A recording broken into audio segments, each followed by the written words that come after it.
I don't want to be right. What would Socrates say to that? It tickles my fancy. Okay. Goosies. I don't have hair. Oof. You got Marco. That's not. Wait. Yeah, That's true. You do got me. Get over here, Marcus. Let me look at you. Tobin and Leroy, ready to deploy. Had a hitter with a little journalism, but that was a decoy. Better have about me, boy. Okay, Leroy and Tobin, hold to the show, man. Steals in the stars with the show, and till then his half moon open. Sometimes go taste like a snowman. No proof, I'm a lie about a motor. No proof. Like I always wanted him, I never hated him, I never traded him, and if I did, I never ever traded him. You know what is a star? Like under the city, the driver's side floor. Gucci got large, so many more. 10 in the more, never a bar. Hey, 10 in the more, 2 to the P. Nothing to you, but it's something to me. Handsome as ever, and cute as can be. You can watch us on YouTube with view for free. Ay, this one time for the Twitch. This one time for the text. This one time for the phone line. Whole time, wonder what they gonna do next. You know, I just wish you guys would stop the quibbling. Baby. It's a quibble season. It's a Hey, quibble let me just do What? this. What? I'm gonna give you a well done. Although, you in your efforts to be cute, soon as you get cute, Too much? soon as you get cute, right? Mhm. It seems like Giannis looked at you like, what is this guy doing? Listen, I know that there are people who are concerned that I just scared Giannis Antetokounmpo away from South Florida.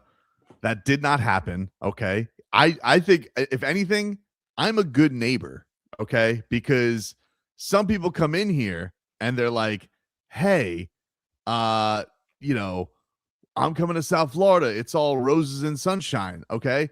And it's very awesome down here. But he said in the press conference he was scared of lizards, and I just want to be clear. I don't care how nice Wow, your this house- is like lizard capital.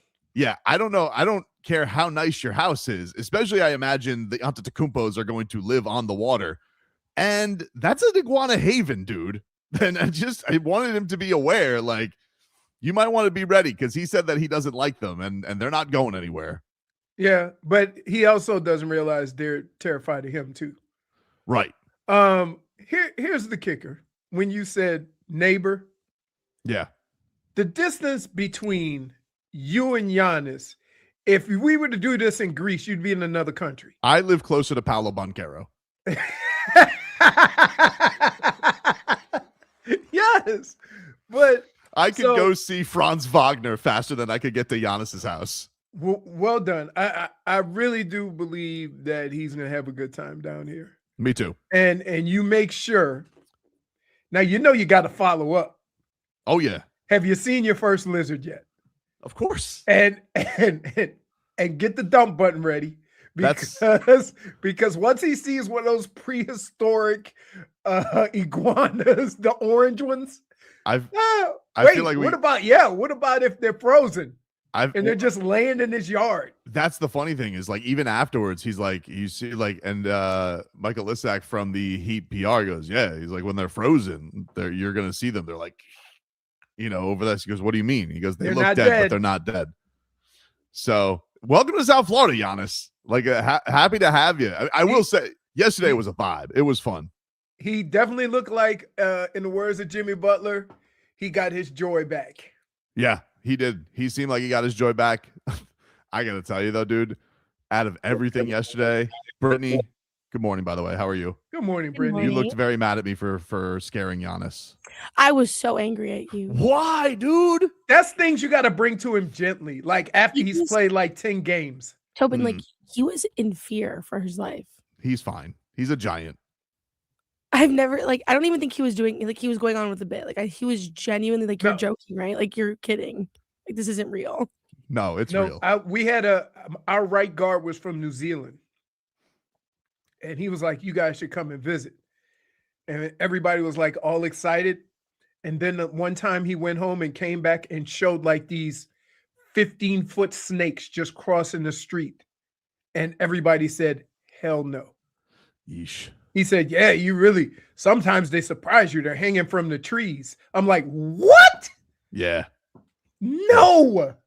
But nothing was better yesterday my favorite part of the press conference by far was Pat Riley, because Pat Riley has no chill.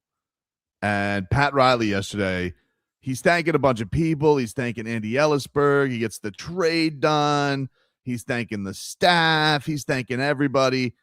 And then he's like, oh, I forgot somebody. Somebody else in the locker room.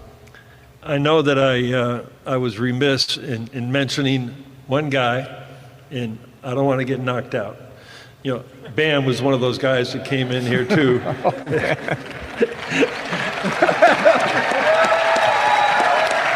Bam was in 2019, came in here, and he's been basically the foundation of this organization since then. So, you got me? I'm good, right? Okay. And he had a lot to do, obviously, because. Dude. Wait, can I just say this? Everything was okay. We had moved on, right? And Pat Riley basically said, I don't want that smoke. Nope. Spo was like loving it too. He was I just told like, you hey. Bam would be there. He flew yeah. back. Yeah. Oh, he flew back. He was there for Portis too. He went from Vegas to New York to down. Yeah, he made sure he was there. They fly in their private jets. They're good. He's got as we've learned from Tyler Hero, he's apparently got enough money. You know, he's got the means. And here's the other thing. Situations like that, the team will let him use the team plane. Oh, I'm sure. Yeah. I'm sure. That was that was cool. Can I just tell you, you look like a kid on Christmas. Yeah. What a day.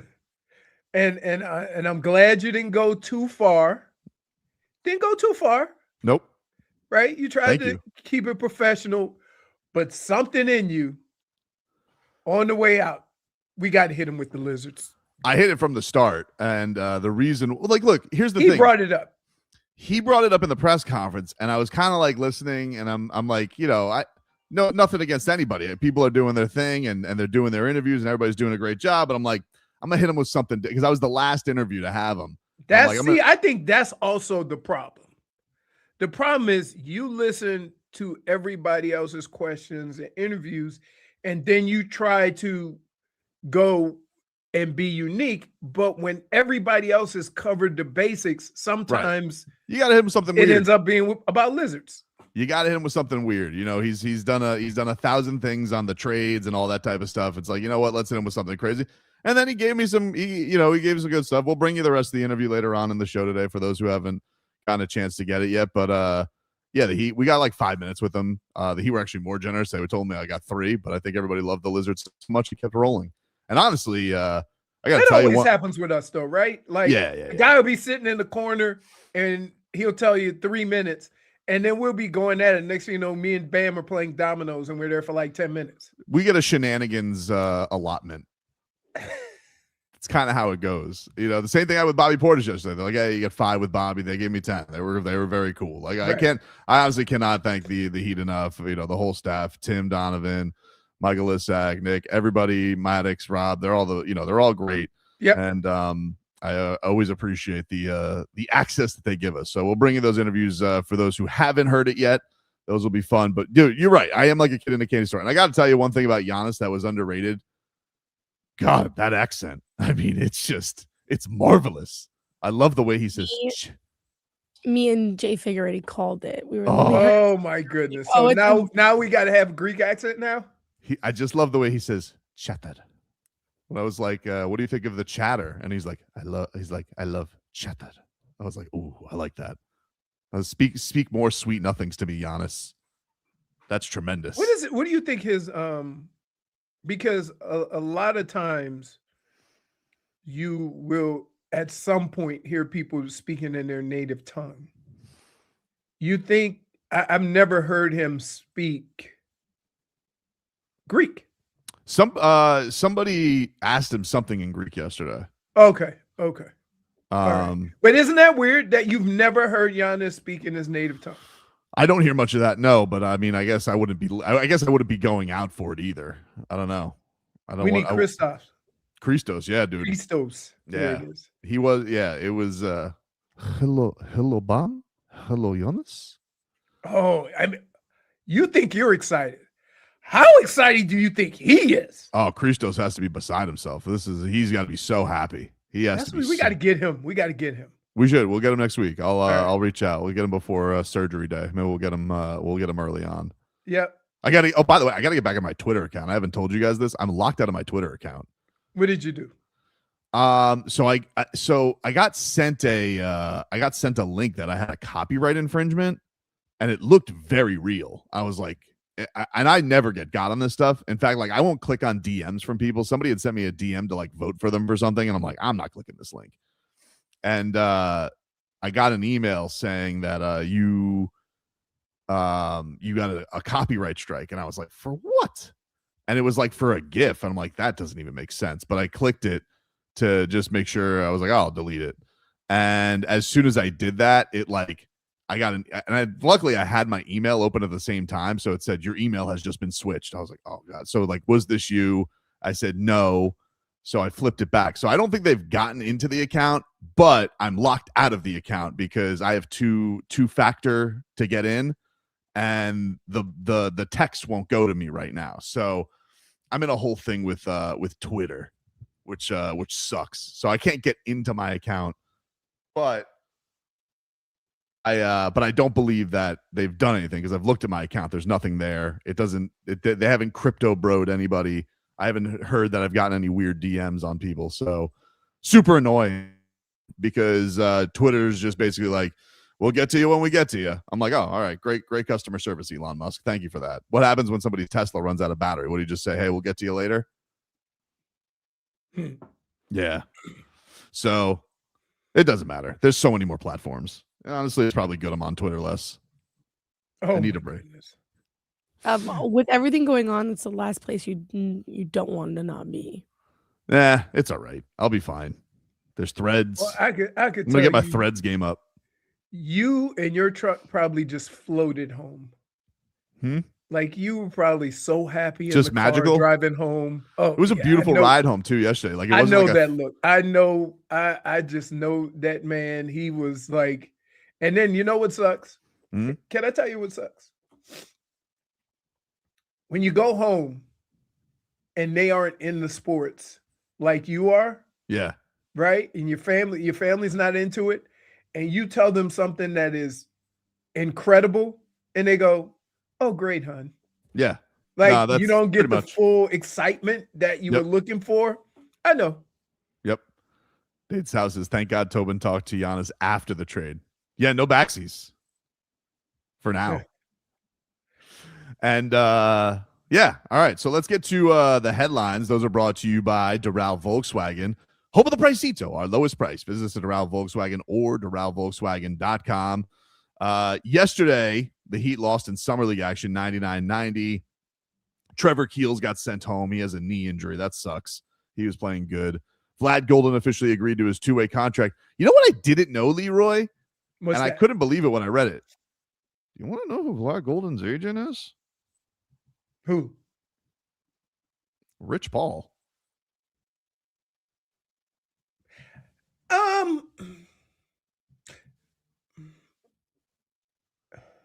Here, let me say this. I'm going to say this. And I'm going to say this with no disrespect whatsoever. There are certain agents in every sport. All they have is first rounders and like who's the agent? All he has is quarterbacks. They just, you know, that you shouldn't call them. This is an odd one, right? But if he was his agent before he got drafted, I'm more than sure he thought otherwise. Yeah, Jay's like, you didn't know this? Yeah, because I'm sure he has another person who represents him at Clutch, but it does say Rich Paul when you type in. I'm like, huh, interesting. After this summer league, he gets that deal, huh? That's weird, right? Just a little, not nothing. Not nothing. The Marlins, they're back at it tonight against the Milwaukee Brewers. I think I'm ready for a little more. I'm ready for some baseball. I'm ready for some baseball too. I need some action. Sandy's on the hill today. He's going to take on Logan Henderson. Mizorowski's a little banged up, so they will not face him this series. Whew. I guess that guy throws more heat that's been down here in Florida. Oh my God. Yeah, he throws hard. So luckily they don't have to face him. Open Championship, Leroy, what's going on over there on the other side of the world? We had this morning 2 62s. And if you're familiar with the number 62, 62 is the lowest round ever shot in a major championship ever. Been shot a number of times, but that is the mark. 62. Nobody shot less than 62 in a major. There's on the women's tour, I think somebody shot 61 or 60 last week. And I think that's the lowest round, male or female, in the history of. But Herbert and Burns, they both shot 62. But other than that, Cameron Young is in second. Suber, who was leading yesterday, he shot 1 under par after leading and he got ran over. So he's now tied for second. Sung Jae is almost through the front 9. He's at 5 under. There's some Rory, all the stars are struggling. Really? Scotty tees off a little bit later. Rory's 3 under now, not for the day, not for the tournament. So he's only 1 under. So keep an eye on him. He might struggle. It's going to be close whether he makes the cut. So Scotty is on 1 right now. He's 2 under. And still at 2 under. He missed a putt. So it's weird because if you get a lot of good breaks, you can get good lies in the fescue, good lies in the rough. It's all dry, right? The ball rolls forever. They're hitting 3 irons, 280 yards.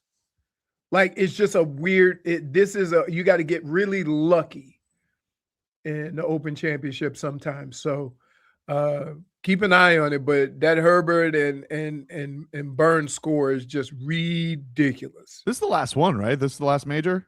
Last major. It used to be the PGA. And they used to call it Glory's Last Chance or something like that. And then when do they do the thing that's for $1 gazillion? When's that one? Oh, the FedEx for the Tour Championship? Yeah, when's that thing? So they play 4 tournaments and then the final 30 play, and that starts in August, I want to say. I think they try to finish. Didn't mean the hockey question, yeah. Huh? Didn't mean the hockey question, yeah. No, I know, but I actually know the answer. But it's one tournament, or they play legs and then they get to a final weekend for it? How does that work? So it starts off. So now I think there's only 3 this year. Okay. It starts off the way it used to work is the top 125. You automatically get your car for next year, and then you play an event. Then it goes to the top 100, right? And then the top 100 move on to the second tournament. Then the top 70 move on to the third tournament. And then the fourth tournament is the Tour Championship. That's top 30. So they may have tweaked it a little bit. I think there may only be 3, and it starts off with top 100. Ooh. So that's how they dwindle it down. So the last tournament you see for the Tour Championship, and they used to stagger it depending on where your money, how much money and where you stood in the standings. They used to stagger the scores. Now it's just every man for himself. So if you qualify, anybody who qualifies can win. The World Football Scoreboard. That's brought to you by your local Twin Peaks. Twin Peaks is truly a match for every match with 29 degrees of drafts of Michelob Ultra, spicy margaritas made with Casamigos, and unrivaled views all tournament. Twin Peaks eats, drinks, scenic views. The World Cup final is Sunday, 3 o'clock, Argentina and Spain in New York, New Jersey. And then the third place game is here tomorrow, France and England, and that's at 5 o'clock. I'm sure both riveted to win third place.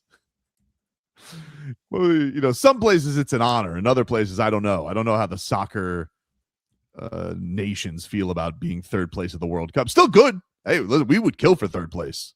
You know, we would feel like how other countries feel about winning bronze in basketball. If we won the third place game, that would be huge for US, but we always just end at the same spot.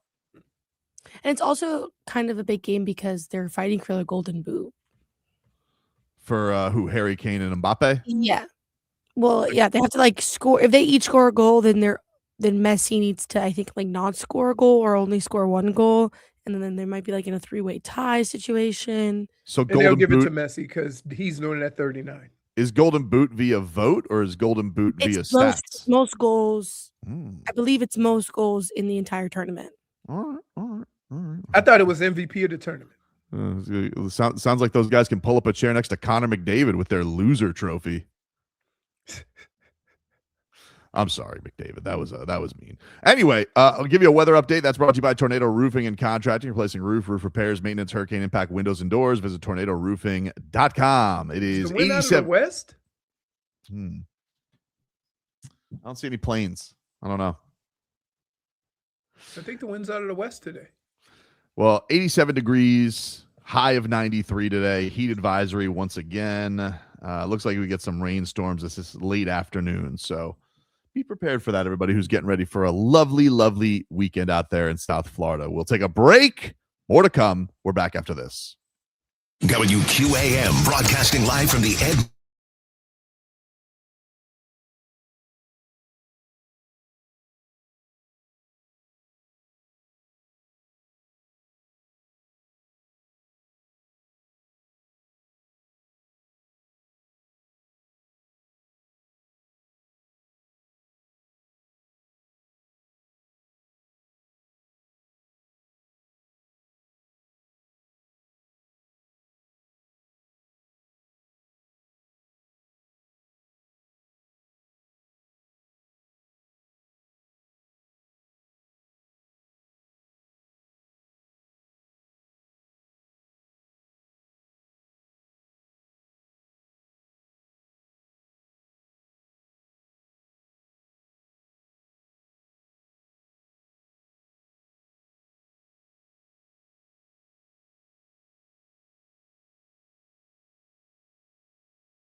I've been telling you guys all week that we got a chance for you to win VIP tickets to Gulfstream's Taste at the Track, tacos and tequila with unlimited tastings on Saturday, July 25th.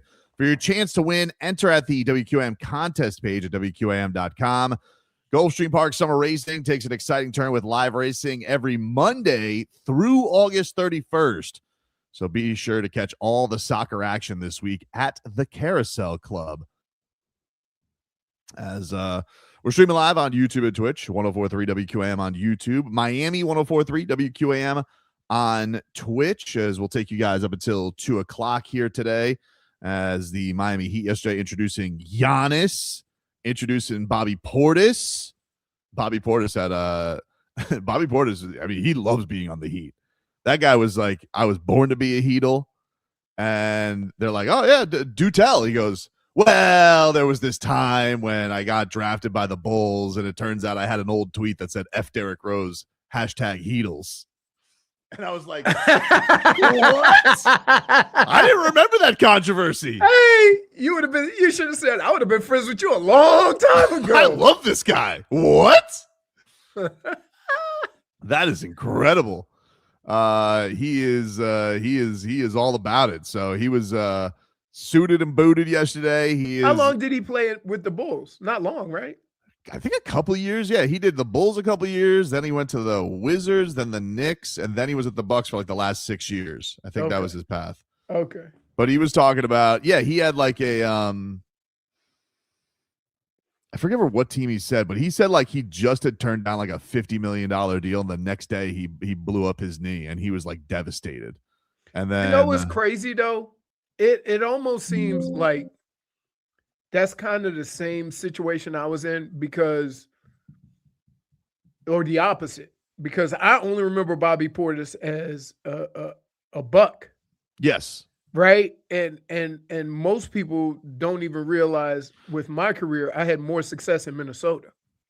He had talked about that yesterday, about the path that he was on, because he did 1 year with the Knicks, and then that year the Knicks were so bad they were one of 8 teams that didn't make the bubble. Because remember, they had those wacky bubble games that were right. Just to clear out the regular season. So he's like, I didn't play basketball for like half a year. Right. And he got traded to the Bucks that year, and he was obviously a huge piece to them winning a championship. So that's probably why that really is where he took off. The other thing I always remember about him with the Bulls is that he knocked out his teammate, and he's not to be trifled with. But so every year this team has what we would call a James Johnson. Yes. I think they need more of that. Yeah, I think they're going to be a team that's going to be like, you think about the guys on this team that they have, like Bobby, Pella, Davion Mitchell with Giannis and Bam. Wiggins is nice, but he's a pain in the ass to play. I mean, listen, even Nico's gotten suspended for getting into altercations. So right. I think that they're going to have a team that's about it. I think they're going to have a team that's like going to go and be a pain in the ass to play against for sure. Well, they're definitely going to be built around defense. Yes. And so from that standpoint, you kind of have you ever met a nice defensive oriented team in any sport? They always are kind of ornery, always have that chip on their shoulder. Like even when you think of the Ravens, you think of the Steelers, I mean, the Rams with Aaron Donald, right? When Seattle was really good, Tampa, doesn't seem like they always had, no nice guys. They were always kind of ornery, always kind of chippy. Yep. Like that's just kind of the nature of a defensive team. Yeah, for sure. So yeah, that was cool to see him introduce. Now the LeBron thing is interesting. So he does his podcast yesterday, he didn't make any announcements yesterday. He said that he's not going to keep us hanging much longer, but he's got all these obligations for Fanatics this week. And I think Riley said yesterday, like we haven't talked to the camp in a while, like very close to the vest, is that they had some talks with Rich a few weeks ago. But I will say, dude, like, there's a lot of the national tone. There's a lot of people hopping on this. People who are like been around LeBron, reported on LeBron. There's a lot of people who are hopping on the Miami pursuit. And I will say, I mean, Giannis has he was so effusive in his praise on LeBron yesterday. I mean, he was talking about back when he first got to play him, when Omar was asked about the big three, he's like, man, my first thought after I played the big three for the first time was, bleep, I got to get better. And it's, I think that he would, I think that he'd be really enjoying the fact if he got a couple seasons with LeBron in the midst of his new stay down here in Miami. But we'll see. I don't know. I legitimately still think that I think LeBron wants it that way more than anything. Yeah. I don't know. I don't know whether he's made the decision or not, but I think he's happy that, and he's always been pretty good with any decision he makes. There really hasn't been any leaks. Nah, not really. I mean, everybody kind of thought he was going to LA for a while. That was in the cards, the Cleveland, going back to Cleveland was certainly hinted by people in Cleveland, but I was just too delusional to think that he would ever leave Miami for Cleveland again. I didn't think, based on when he left the first time, I think if you look back at his career, I bet you that was the toughest decision he ever made, to go back to that guy. I don't care. I don't care if you say, oh, we're good now. You don't ever forget that. Josh says, what do you think Pat meant by having another plane? Yeah, first of all, Pat has a new saying. He's ditched the whale. He now has land the plane. He's referred to Giannis as a 747. He goes, is that the biggest plane? 757. Is 757 the biggest plane? Yeah. Okay, well, he called I think it's 757. What's the one that's a double-decker? Don't know. 757. Yeah. Well, so he's referring to land plane, and then he goes, and then he's like, yeah, we have to land another. And I'm like, what? And so everybody kind of peeked up, what does that mean? Pat was there's a 777. What's that? Is that Air Force One? Yeah. Well, I think the Air Force One is a 747. What do we normally fly? Is that 737? No, we've been on a 747. But what's the typical JetBlue? 737. Oh no, those are tiny. 727.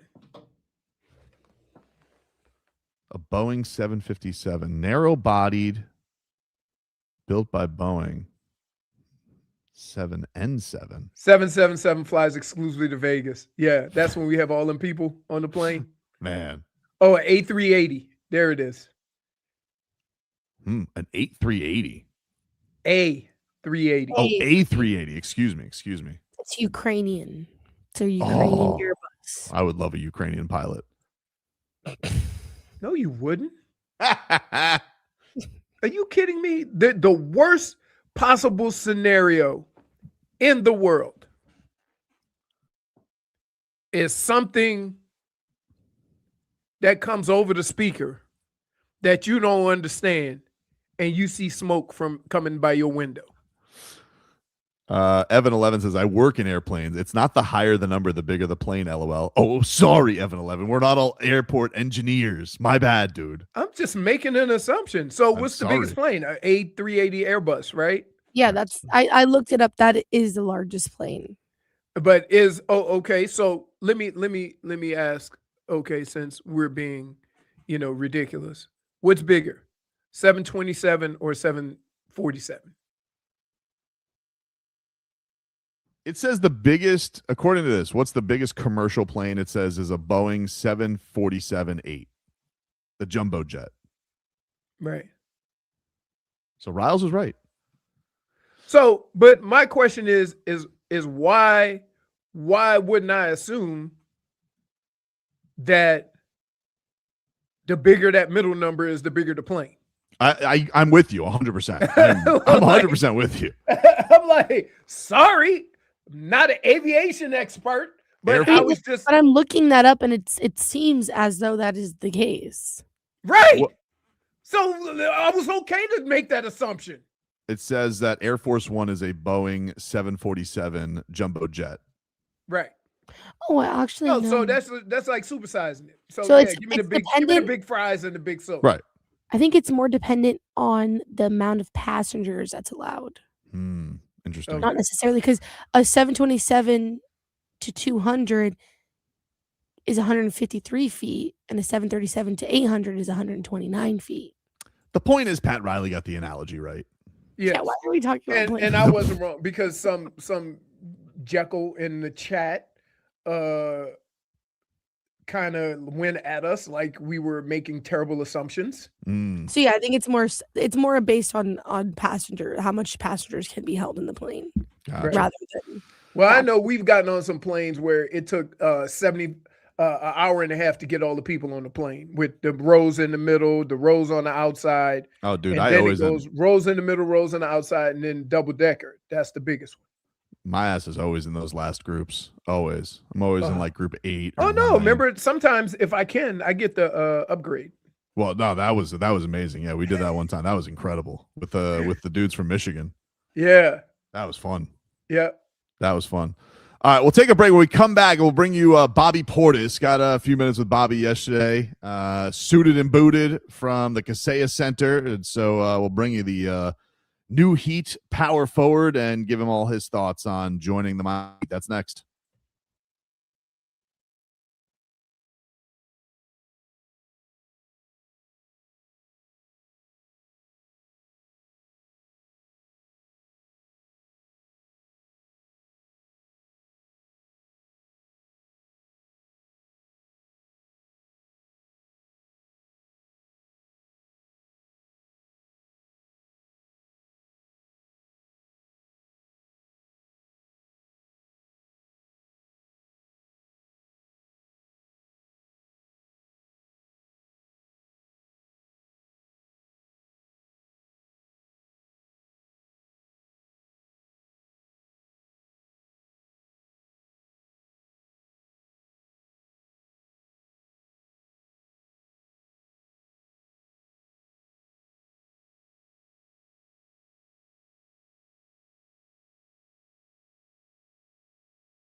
All right, welcome back, everybody. Tobin and Leroy here with you. Going to get to Bobby Portis here in just a second, but I want to let you guys know the FIBA World Cup down to the final. You can trade all the games on Kalshi. You got Spain against Argentina. The game is Sunday. It has Spain trading at 58% to win. Argentina to repeat, 43%. So a $100 trade gets you a $224 buyout. You also could trade on the third place game between France and England. And plus, you can still follow that extra plane free agency right now, which has the King trading at Miami 19%. It's gone up a little bit there. So you can trade all of that on Kalshi, where you're trading against your peers in the live market, meaning there's no house, and as the probabilities change, you can buy in and out of your position. And for a limited time, you download the Kalshi app. Use my code Tobin to get $10 when you trade 10. Kalshi, Kalshi. Trade on anything. 18 plus only. Restrictions, eligibility requirements apply. Event contract trading involves risk and may not be suitable for all investors. Prices, values, and available markets may differ from those mentioned. For more information, see Kalshi.com/regulatory. All right, let's get to Bobby Portis. Got a chance to sit down with the new Miami Heat power forward, number 95 South. And this is what he had to say yesterday after his introductory press conference. Welcome back in, everybody. Tobin and Leroy here on WQM, and very excited to talk to our next guest, Bobby Portis, man. Welcome to Miami, man. Appreciate you guys for having me. It's great to have you. You said something in the press conference that really stood out to me. You said, "I'm no throw-in." This was obviously a lot of fanfare for Giannis and all that type of stuff, but I know a lot of Heat fans that were just pumped up because they got Bobby Portis. You're a guy that the fan base has respected for a long time. So what's the fan base getting in you as a player, man? Man, starting my role. I'm a six-man type of guy, come off the bench, get baskets, rebound on a high level, impact winning leader. Don't mind calling guys out, don't mind, saying what's right. So I'm ready for this, man. I was born to be a Heater. It was exciting hearing you say that, and you bringing up the old Derrick Rose tweet. What are some moments that stood out to you as a young Heat fan? Moments stood out to me as a young Heat fan was 2010. 2013. They cut the AC off. In San Antonio. LeBron started cramping, things like that. Chris Bosh, offensive rebound, kick out to Ray Allen in the corner. Danny Green and all those guys hitting all those crazy threes. Yeah. I don't know why they was hitting so many threes that series, right? It's all painful. You know what I'm saying? Bobby. All those things. So I remember being in my dorm room when I went to college in 2013. And in the dorm room just watching the finals and things. So it's kind of cool to actually be a part of a franchise that you was a fan of. What was it like, having that admiration, meeting Pat Riley for the first time? I imagine that had to be, I know you're a basketball player, but that's it's still Pat Riley. It's a lot of generations. Yeah, you gotta pay homage, man. One thing I've learned over my career is that it's okay to pay homage to the guys that come before you. I got super admiration and respect for Pat. He's a legend in the game, Hall of Famer. So I'm chasing greatness as well. So when you're around greatness, it makes you great. Can you tell me about you and Bam, a lot of admiration there, but I saw you guys playing around a little bit in Vegas. Finally teammates. How cool is that? It feels great, man. I've been competing against Bam for 9 years now. So I feel like I've played the Heat over 50 times in that span. So it's been good, man, just to be around, competitive winning attitude, great guys, right? So I'm super excited for our collaboration on the court. Obviously being able to mix it up with me and Giannis, or Bam and Giannis, or me and Bam. I think it's going to be super great to be a part of this. What were the things that you respected about his game as an opponent? Just getting better every year. I think every year he's gotten better. He went from just catching lives with D-Wade his first couple of years and things like that to bringing the ball off the rim and pushing the ball in transition to last year shooting threes now. So I think as a pro, and other pros respect pros that go hard and work and get better. I admire guys that get better every year, and he's one of those guys in that pool that every year just keeps getting better. From your standpoint, I know you mentioned in the press conference that you're not worried about all the other stuff in the East, but there's been a lot of chatter about the Heat. They got Giannis. Giannis has passed his better years.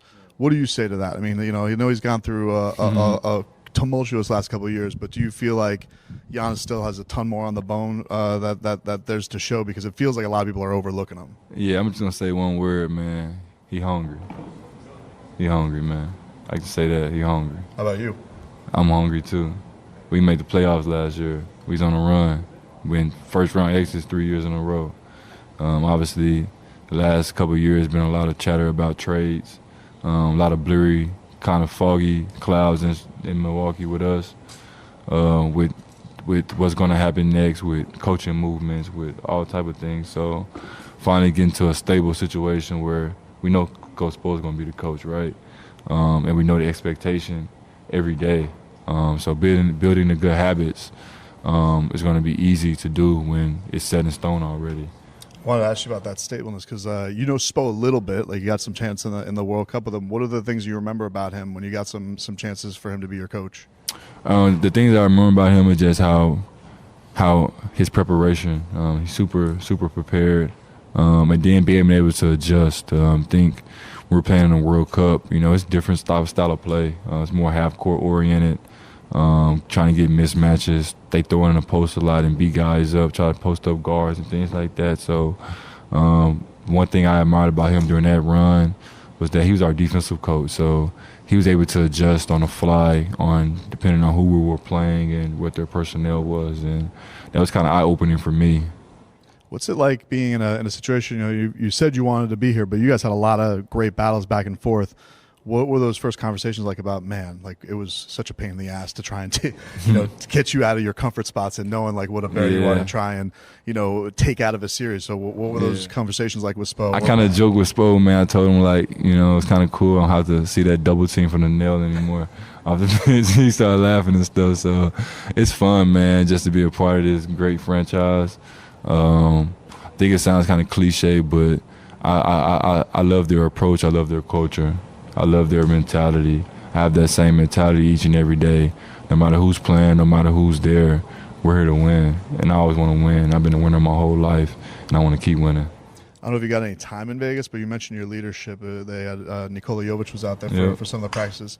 He's kind of going through some ups and downs in his career, but everybody obviously sees the talent. You see him play with Serbia and whatnot. Yeah. What do you think you see him as a player and what he needs to kind of find his footing to be more consistent? Yes, I worked out with him on Friday last week. Super talented guy. I think that, once you go in your career and the game slows down for you, you kind of see things differently.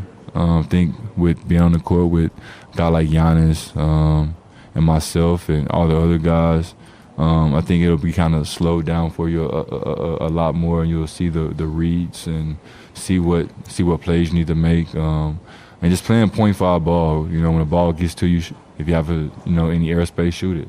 If the guy closes out hard, you'll know when to put it on the ground. Just making quick reads. So I think sometimes as young players, we kind of think a lot, and that kind of gets in our way. But just making quick reads on the fly, I think that's the one piece of advice I'll give him. If you're open, shoot it. If you're not, put it on the floor. If you're not, uphill DHO. Just making quick reads so its defense can read and react. What was your family's reaction when they found out the trade to Miami happened? We were in Miami, actually. Really? Happened, yeah. I didn't know it was going to happen that day. But we were in Miami. We just came from a dinner. It was actually right across the street at Saratoga? Sure. Serafina. Okay. Yeah, we was at Serafina. So we had just gotten done eating dinner, and I just got back to the house at like 11:30, bro, 11:20. And we were sitting outside in the car just talking about like, oh man, like what's gonna happen, this and that. Like literally just sitting in the car, bro. Yeah. And the second I step in the house, the Airbnb, my GM is calling me from the Bucks. I'm like, oh shoot, like what are you talking about? And as soon as I answered the phone, my mom started screaming, and then everything was like going crazy on people's phones. And like this is, I guess, the destination you talked about wanting to be there, but how was the dealing with the summer? Like I know that the Giannis thing has been lingering, but the idea that you do get to go with him, how cool is that? How much was that a thought? Did you think that was a possibility, or did you think it was going to be kind of your own separate journey? It's crazy, man, because as a pro, you like you just don't know. You know what I'm saying? Like you just don't know like what's going to happen, right? And like the only thing that you can control is your work ethic and your attitude towards, everything around you. So I didn't know that it was gonna, obviously happen. I've been playing with Giannis for 6 years, so every year I've been with him after the season, if we don't win it all, the media is pushing him going elsewhere, so I'm not really thinking much of it. But I am super happy that I get to go somewhere with someone that I'm comfortable playing with, that I know a lot, that's my brother, that we communicate on and off the court frequently, and that kind of makes this transition better with somebody that you know. What'd you think of him hitting the mitts? How'd you think his style was? Hitting the mitts? Yeah, did you see the boxing video that he put out pretty recently? He trash. You can tell if I said that's trash. You gotta get better. I ain't gave him no punters yet, but that was trash though. Before I get you out here, Bobby, you mentioned the UD interaction with the Spo with the bumping thing with that. What was the first conversation with UD at the Vegas Summer League? I know he's a guy. He's very much respected your game, so I'm sure he was fired up to get you. Absolutely, man. He was like, just, hey, bro, I'm happy you with the good guys now. You know what I'm saying? So it kind of feels good to get OG's respect and gracious. Obviously, he played 20 years in the league. I want to play 20 years in the league.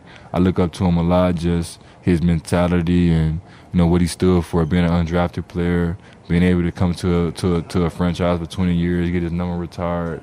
Those are all things that you just dream of as a kid, and I'm super happy that I was able to obviously be a part of this franchise, but obviously have great guys that's come before me that's wore the jersey, that understands what it means to be a Heatle. Well, Heat fans are looking forward to hearing your games here on the station, Bobby. We're glad that you're here, man, and congratulations on a great summer, man. All the best to you, buddy, and we're looking forward to the year, all right? Let's get it. All right, we're back with more after this.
All right, welcome back, everybody.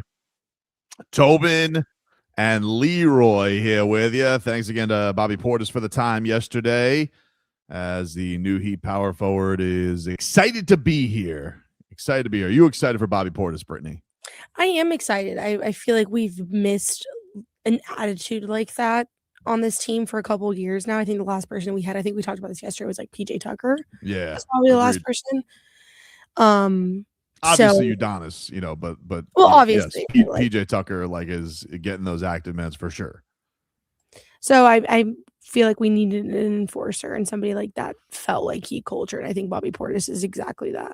Yeah, he feels like a guy who is not going to let any slip over this season, and I think he's also excited to be in a situation because the Bucks have been pretty chaotic the last few years. They've gone through 3 coaching changes with all that stuff. Yeah, I think players really like consistency. Yeah, good whether you agree with what the coach does or not.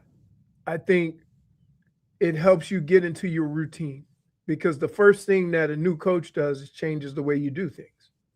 Yep. Yeah, that makes sense. The headlines, those are brought to you by Doral Volkswagen, home of the Pricito, our lowest price. Visit us at Doral Volkswagen or DoralVolkswagen.com, as we have we'll play a little Tickle My Fancy coming up later on. LeBron James yesterday, he said that he wasn't ready to make a decision yet when he did his podcast with Tyrese Halliburton, but that he's not going to wait too much longer. Pat Riley did confirm that the Heat had reached out to Rich Paul, so they are in talks, but he's very coy Pat Riley yesterday, very close to the vest with all that stuff. The NBA did announce yesterday that there is not going to be any punishment for Bam Adebayo for punching Tyler Hero, that everybody wants to move on according to the press release yesterday. So that's good news. The Panthers, they officially released their schedule yesterday, and we got a long wait for Sergei Bobrovsky's return to South Florida, which bummed me out a little bit. I was like, oh man, I want to, just a little goodbye tribute for Bob. I'm gonna be a wreck that night. I'm gonna be a wreck. Do they do tributes in hockey? Yeah, they do. Yeah, they're big on tributes. Okay. They're big on tributes. Hockey's really cool. Remember when the Panthers would go on the road trips? They'd bring the rings with them and give them to They'd take the players out for dinners. Now, hockey's very big into that stuff. Very big into that stuff. So remember Marchand when he got traded? The next game was when he Boston, went back to Boston, and he was a wreck. He was like, woo, he was crying. So Sergei Bobrovsky's return March 6th. Long wait for Sergei. Oh my goodness! March 6th will be the first game for the Leafs in South Florida. They will play the Leafs in December, but it's going to be a while. The Panthers, as we suspected, long road trip to start dude, check this out, Leroy. Panthers start with, what is this? 1, 2, 3, 4, 5, 6, 7. Man, 7 out of their first 8 are on the road. Jeez. Good God. Panthers we know they started Carolina, then we knew they were going to San Jose, then Anaheim. Bless you, Brittney. And then they have the LA Kings to wrap up that road trip. And then they come home. They have a few days off. They come home for one game in Minnesota for a home game. Jeez. And then they go back out on the road for Buffalo and Columbus. What the heck? Paul Maurice is going to be furious. I know one thing about Paul Maurice, and this dude hates travel. Okay. Yeah. That dude, when he comes to press, he goes, This is the worst. This is the most ridiculous travel ever. And but hopefully that pays off at the end of the season. You're playing all these early road games later on in the season. You got a homestand, and we're talking about, look at all the home games the Panthers have. Yeah, we must have all of November. Then look at this. October, so Columbus, then they got 2 at home, Vancouver, Seattle, and then they go back on the road for a four game road trip. Ottawa, Pittsburgh, Chicago, Winnipeg. So they are home for 3 games in all of October with this extra schedule. Right. That's crazy. Man, 3 out of 12. 3 out of 12 at home. Huh. That's a lot. I'm trying to see where's the make good on this. Look at the end of the year.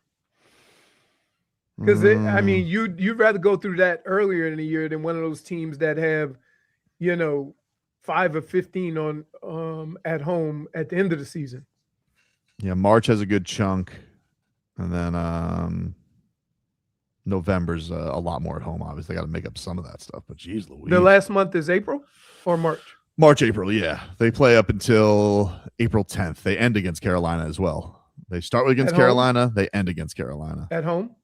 At home, yes. Yeah, so you look at March and April, they probably have a boatload of games at home. So would you sacrifice early road games for late home games? I don't know. It's just a lot. I know with a West Coast trip in there too. I mean, the one thing I think it's good, you're getting a West Coast trip out of the way because you usually have the West Coast trip and then the Canadian trip. You know, that West Coast trip is brutal. And why even come home for one game? Just stay out on the road. Right. It's crazy. Because I think there's a limit. Got to be, right? It almost seems like there's a limit on how many road games you could have consecutively. So they kind of throw that one in there so they can go back on the road, which is terrible. Yeah, early January is the Calgary, Edmonton, Vancouver, Seattle trip. So those are their two. I'm not gonna hardly see any of the Panthers early in the year. Why not? West Coast, 10 o'clock starts. You're not gonna stay up? I'm gonna try. Look, I'm gonna be honest with you. I'm gonna try. Try. Tobin. It's late. It is late. That interest, big fella. Ooh, what are those? What flavor is that? Ooh. Can I tickle your fancy? Yeah, very much so. Churro flavored donuts? No, they're bunt cakes. Little Oh, those are bunt buntinis? Cakes. Wow. Yeah. Dude, listen, I ain't gonna lie. They have chocolate ones too. Woo. That's good. Woo. Tasty. That's crazy. Wow. Unbelievable. I guess I'll bring some for my going away.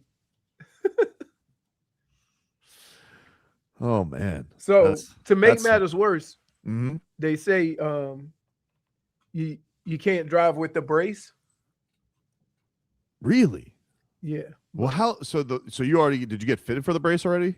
No, I had to drive all the way to the office. They gave me a sling. It's and then when I go, and then I have to go back on Friday morning, and then they put you in the brace. Oh. So it's like a 3-day process, the whole thing. Well, Thursday I'll be at home. I guess they leave me a little time for recovery. And then Friday I have my first day of PT. Man. All right. 2 days after surgery. Yeah. That is quick. I know. They said schedule your PT for Friday now. Okay. So I did that. Went and got the sleeve. I'm like, I say, wait a minute. Why do I have to drive all the way over here for this? So yeah. But it is right across the street from Ara. Schmieden says, we rightfully shamed Tobin into never standing next to an athlete again. Nobody shamed me. If I would have had chairs for the Tim Hardaway interview, I would have sat. I didn't have a chair option, Schmieden. It's the old George Costanza. Who would rather stand than sit? Nobody. You'd always rather sit. But they are much taller than Tim Hardaway, so I did appreciate that. Would have been hard to frame that shot. Tall. Both of them. I would say both seem really cool. I think Bobby Portis will be more it'll be easier for him to make the transition because he's done it so much. Giannis probably is going to take a little bit to, he's been used to doing things a certain way for so long. The weather. What do we got, Leroy? It's brought to you by Tornado Roofing and Contracting. Storm season is here. Make sure your home is ready. Get your free roof and window estimate today. Visit tornadoroofing.com. I say winds are coming out of the west, which is a change. So that's probably why some storms are coming through. When you got that strong westerly wind, the east, the storms that usually come in the evening don't have a chance to go all the way out west over the Everglades. So they kind of stall over South Florida. It is partly cloudy, though, with a nice breeze, 10 to 15 miles an hour. and I would say it's somewhere around between 87 and 90 degrees. But it's been very, very hot. We could use the rain, and I'm gonna say this, and I know my friends are gonna hate me. I can't golf. You can rain all weekend. I'm sorry. I'm so sad. Like, are you even gonna watch the Open Championship? Being like, oh, no, I love watching it. I like, I get up first thing in the morning. Like I got up this morning, and I don't even set my alarm. I just get up. Oh, what's on? The Open, and it's up. It's on from like 4 a.m. till 4 p.m. It's on all day. Man. So, and they're tearing it up right now. Tearing it up. Tearing it up. Your boy is at Bryson.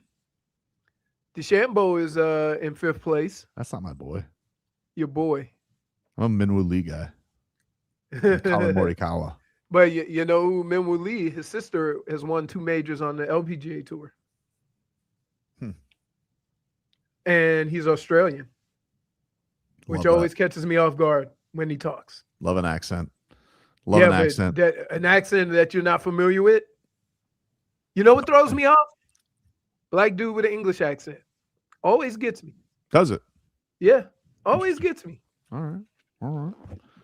I started speaking of English accent. Brittney, I don't know if you've partaken, but I really was disappointed in this season of Love Island USA. So I started watching Love Island UK for this season because I heard it was good. Totally different. Oh, dude, so much better. So much better. It's like, it's good. You know what? It's good to go back to knowing the OG because I always was a UK guy anyway. Agreed. And this season of Love Island UK, like I'm 4 episodes in, I'm riveted. It's first of all, I love the slang. I love the way they talk. They're all from different parts of England, and they all like. See, you know how I love accents? I love how all the English people like to pit the accents. They're like, "Oh, you're from Liverpool? Oh, yeah, from Liverpool. You know we do that here, right? I know, but it's funny. You like could tell somebody from the South versus the North, or somebody from Minnesota. I know, or somebody from New York. Here's the real talk. They don't sound that different from each other, but it's like they all think they sound way different. Oh, what are you sound on this? Hey, I'm a Scouser. You know, like it's all. No, but there's some of them that's just like, you know what I love about this man? He will always include the hits. So the words that he likes, regardless of what he's saying, when he uses the accent, like he had to use Scott. They're buzzwords. Yeah. It was. No, maybe I should engage because I didn't even finish this season of Love Island. Yeah, it was a waste. I'm telling you though, this season of Love Island UK, top notch, and you can binge it. You can just boom, boom, boom, boom. It's all. It's all there. It's already done. Yeah. Mrs. Tobin and I yesterday, we've run through 4 episodes already. It's fantastic. It's all right. They've already one spoiler written. They've already done one move that I've never seen done before. One of the bombshells was a brother who was dating one of the girls who got kicked because there was a supercard that got somebody kicked out early, but they weren't really kicked out. And the bombshell date she went on was with the guy's brother that she was with. I was like, oh my goodness. Masterful My wife was work. watching a show about twins. Crazy. Have you seen that? So they put twins. They had twins, like 2 groups of twins. So 10 sets of twins. And then they like do all these games to where they figure out which twin they would like. It's just like the stupid Love Island, but it just was weird. We'll take a break. When we come back, we will bring you a sit down with Giannis. We didn't get him too long, so it's not like a full segment's worth, but we will bring you the Giannis sit down on. Everybody's mad because I've already heard from one prominent Heat person, which I will reveal next segment, who is not happy that I've scared him. And but if you haven't seen it, we will bring and heard it. We will bring you the Giannis. It's gonna have to have security, lizard security, and we got Tickle My Fancy coming on up. We're back after this.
All right, welcome back, everybody. Going to get to our conversation with Giannis Antetokounmpo here in just a second, but want to let you know that we have a chance for you to win VIP tickets to Gulfstream's Taste at the Track tacos and tequila with unlimited tastings on Saturday, July 25th. For your chance to win, enter at the WQM contest page at WQM.com. Gulfstream Summer Racing takes an exciting turn with live racing every Monday through August 31st. Be sure to catch all the soccer action this week at the Carousel Club if you're looking for a place to watch it. All right, yesterday, Giannis Antetokounmpo got introduced as a member of the Miami Heat. He said in his press conference that he does not like iguanas, and that is where things started off with the Greek Freak yesterday, shenanigans, and welcoming him to South Florida. We're here at the Kaseya Center. Tobin and Leroy back with it here on WQAM, and this is almost surreal, man. Giannis, you're actually here, man. This is crazy. Listen, I'm not gonna lie. We've done about a gazillion radio segments on you finally being on the Miami Heat. We've done a lot of whale sounds, but it's exciting to finally have you here, man. So welcome to Miami. Thank you for having me, man. One of the things that stood out in the press conference. I love it. It's warm. It's warmer than Milwaukee. I don't like they told me that's what you guys call them, geckos, Lisa. I don't like those. Iguanas. I don't like those. Those gotta stay away from me. And I want to get you used to this because it's crazy down here in South Florida. All right, man. We got to get you. What is that? That's an iguana, dude. You said you were scared of this. No. That's not the lizard you were scared of? No. First of all, why are you holding that in your hand? Because you have to, dude. Like as part of Florida, you have to like get the reptiles under control. Is that in the street or in your house? No, that's in my backyard. So they come in your backyard? They go everywhere, dude. Can you everywhere? You gotta, you gotta make sure that you have like a grip on it. So like, I don't know if you have a dog, you're a dog guy. Yeah. But you got to make sure that you have this under control because they will take over your yard, Giannis. Are you being serious now? What do you mean? Why would I make that up? No, you're being like they're gonna be in your yard. Like, yes. They're everywhere. Everywhere. We've all seen it, dude. You cannot like do like. Can you like find a way for them not to come in your backyard and not to infiltrate? Yeah, you're gonna have to snatch them up just like I did that with your hands. Yeah, so like when you go for a block, now you're gonna have to take those hands and you're gonna have to go after the iguana. There was a clip. I think last summer there was like a little roach, like it came out from outside the house into the house, and I was like on the top of the table, screaming like a little girl. So the wife takes care of the vermin. Like if not even my wife was more scared than me. my wife was more scared than me, and my mom came. And my mom came and was like, "Hey, I am the rock of this house. You sit down and give me like a flip flop." And she took the flip flop, kind of killed it, and then took it and threw it. Yeah, man. I'm gonna say you're having to get used to crazy animals down here. That is gonna be part. I don't know if like just in Milwaukee they have like deer and all that type of stuff. Okay, deer, but when the deer see you, they run away. Yeah, they don't do that down here. Yeah, exactly. You're gonna have chickens in the street. Maybe I should ask for a trade and. No, let's not do that. Let's not do that. No, I'm not gonna let that happen. Don't make me the reason for that. It's gonna have me out of here. They're not there. It's the iguanas. Listen, man.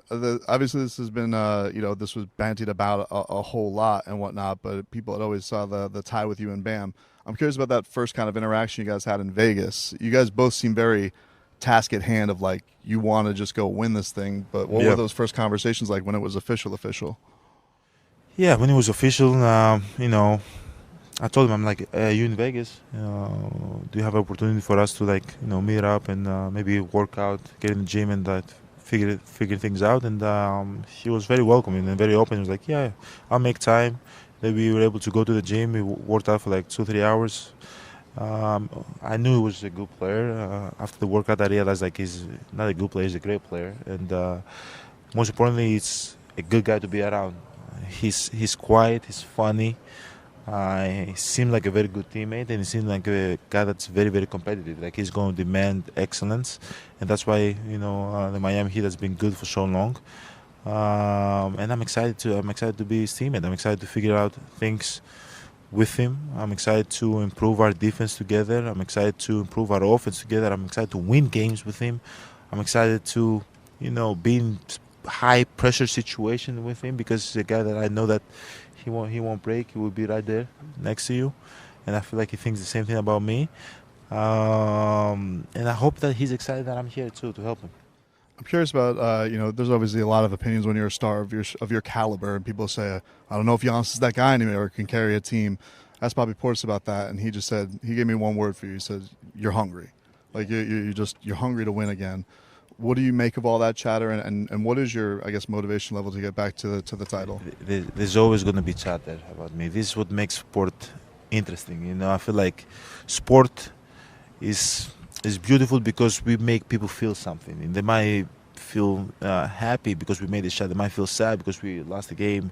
They might feel angry because we made a mistake. Like, you make people feel something. You make kids feel inspired. They have like the picture in their room of you. They have a jersey of you, right? So it's part of people have an opinion about you. It's part of sports. Most of them you try to brush the opinions away and like, okay, I'm just gonna keep on doing my thing because I feel like what I've been doing has been really good. And I thrive through those opinions. I like when people like doubt me. Do I think that I'm still that guy? 1,000,000%. I really do think that I'm still that. When I'm healthy, I am. When I'm not healthy, I can't tell you that I am. But I feel like when I'm on the court and available, I'm very hard to beat, and I'm a guy that can create a lot of problems and issues for teams. And the goal is to control what I can control, which is hard work and discipline and dedication. And if I'm healthy, when I'm healthy, everything is going to take care of itself. I'm getting the rap sign, so we got to get you out of here. But really quickly, before we get you out of here, when you snooped around Pat Riley's office, what was the coolest thing you saw? The coolest thing that I saw, I don't remember what I saw because it was probably 11 years ago. But I remember what I felt. I feel like aura. I feel like, I don't know, like this overwhelming feeling of history. Toughness. Discipline. I felt just overwhelmed by his office. Giannis Antetokounmpo, now a member of the Miami Heat. We look forward to hearing your games here on WQAM. Giannis, thanks for the time, man, and watch out for the iguanas. Yeah, I'm definitely gonna watch out for that. Thank you for having me. Appreciate you. Wow, what a guy! What a guy! Yes. You sold it a little too much. What do you mean? Iguanas run away from you. No, dude. Yes, they do. They don't come up. They don't swell up on you like, hey, they're a lot more scary than the rodent you killed. I don't know about that. What was it? What was that? Possum? A possum. The possum hissed at you. Yeah. The iguana won't hiss at you. He only gets aggressive if you try to go and grab him. He'll tail whip you. If you told me, stay away from him or walk towards him, they'll run away.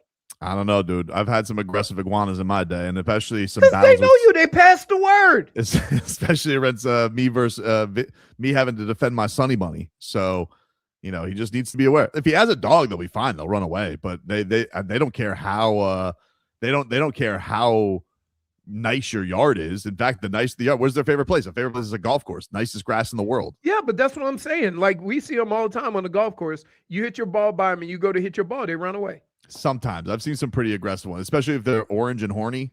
No, that just means they're too old and they don't care. That's not what that means. Yeah, it is. No, if they're the orange ones are old. No, the orange ones are hopped up a Mountain Dew chip. They're ready to get loving. What? Dude, the orange iguanas are old. No, aren't the orange iguanas just because the color? It's about the color. No, they're not getting enough sun or something. Oh, so they turn orange when they're mating? Yeah. Oh. That's aggressive males. All right, you guys doubted me about beaver constipation. Now we're doing this again? No, I believe you. I'm not fighting you on this one. Goran Dragić sent me a message after that. He said, because he says, don't scare my guy like that. We need him to relax and play good. You even got Goran involved. If you're reading Leroy because you're distracted, it says iguanas turn orange primarily as a seasonal display of breeding readiness. Boom. Thank you. It's okay. Like one day you guys will just believe me on my animal facts. All right, Steve Irwin. Didgeridoo.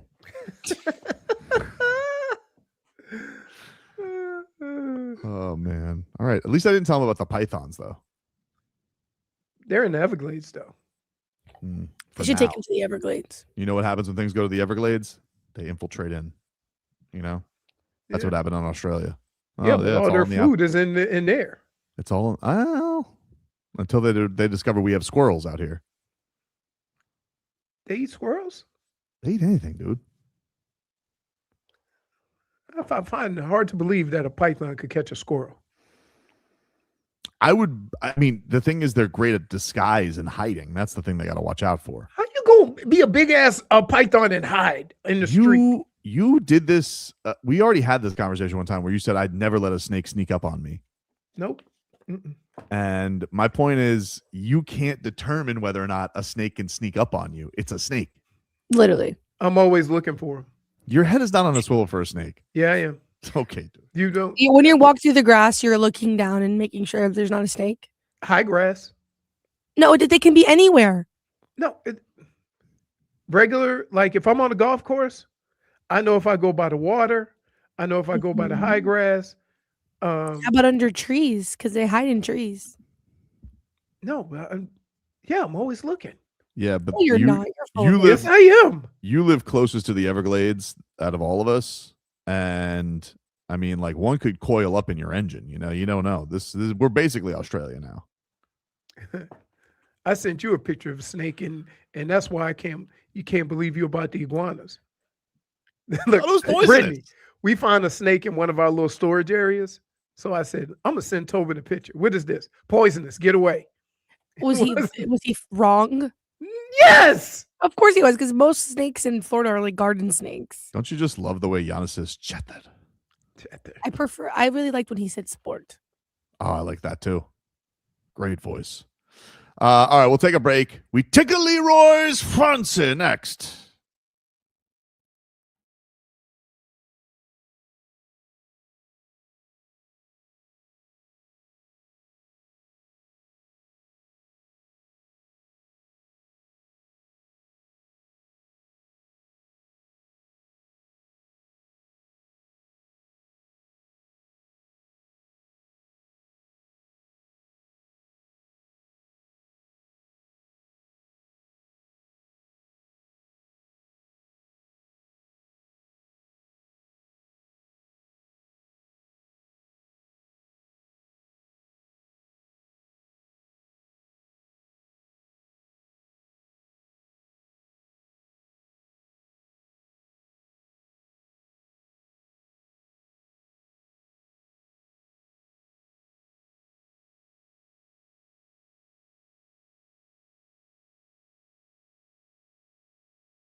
It is time, ladies and gentlemen, to Tickle Leroy's. Go around the weekend slate and see what interests a hobbled and hurting Leroy Horde. I guess you're not hobbled, but you are hurting. Oh, yeah. All right, Leroy. The continuation of the Open Championship. Does that tickle your fancy? Yes. Yes, it does. Like getting up in the morning. I even like those 9 o'clock football games. Really? Right? Yeah, it's cool. Getting up in the morning, right? If I'm golfing, I bring my iPad. I hook it up to my thing. I can watch it while I'm golfing. It's cool. I couldn't do it every week. I don't want it every week. But every now and then to have one of those early games, I like that. It's fun. Well, we're definitely going to get more of those. It feels like Roger Goodell just keeps finding places to put NFL games. And you never have to wait. Like, isn't it cool getting up on a Sunday and knowing soon as you get up, there's football. You don't have to wait around till 1 o'clock. Isn't that not a cool thing? The thing is, I always forget unless it's the Dolphins playing. I always don't catch it until the third quarter because I'm like, oh, football. There's football. There's that. Are we going to get more accustomed or more used to? Because LA does it all the time. Getting used to the early. Oh yeah, the West Coast people are super used to early games. Right. So from that standpoint, are you going to ever get used to it? And I would say, I guess I'm somewhat used to playing early football because when we would go to like Minnesota, our games would start, I want to say at 11. Oh, the Central Time. Right. Don't. Scares me. So what about tonight, Leroy? Marlins, Brewers, 7:40 first pitch. Sandy on the hill. That's all you had to say. Sandy night. Sandy night, dude. Sandy night. I like watching Yuri also, although he had a rough one. And you got to kind of include Max Myers too, right? They're all going this weekend. Yep. So it'll be a nice weekend. Big series for the Marlins to bounce back after the way it kind of ended in a whimper to end the first half. But hopefully the bats got a nice rest and they are raring and ready to go. And then I'm going to face Mizorowski again. You beat him once. You tempted fate. You got to beat him twice. Yeah. That heat. Oof. I mean, imagine being like the guy who's like, yeah. I mean, like it's not like Yuri throws, like. It's not like Yuri doesn't throw gas, but that Mizorowski, my God. Right. Crazy. What about this, Leroy? Tomorrow at 5 o'clock, the World Cup third place game down here in Miami. France and England. Does that tickle your fancy? No. Not because I've been like, the World Cup has been super exciting. And I can't tell you that I'm going to look every weekend from now on to watch Premier League or anything like that.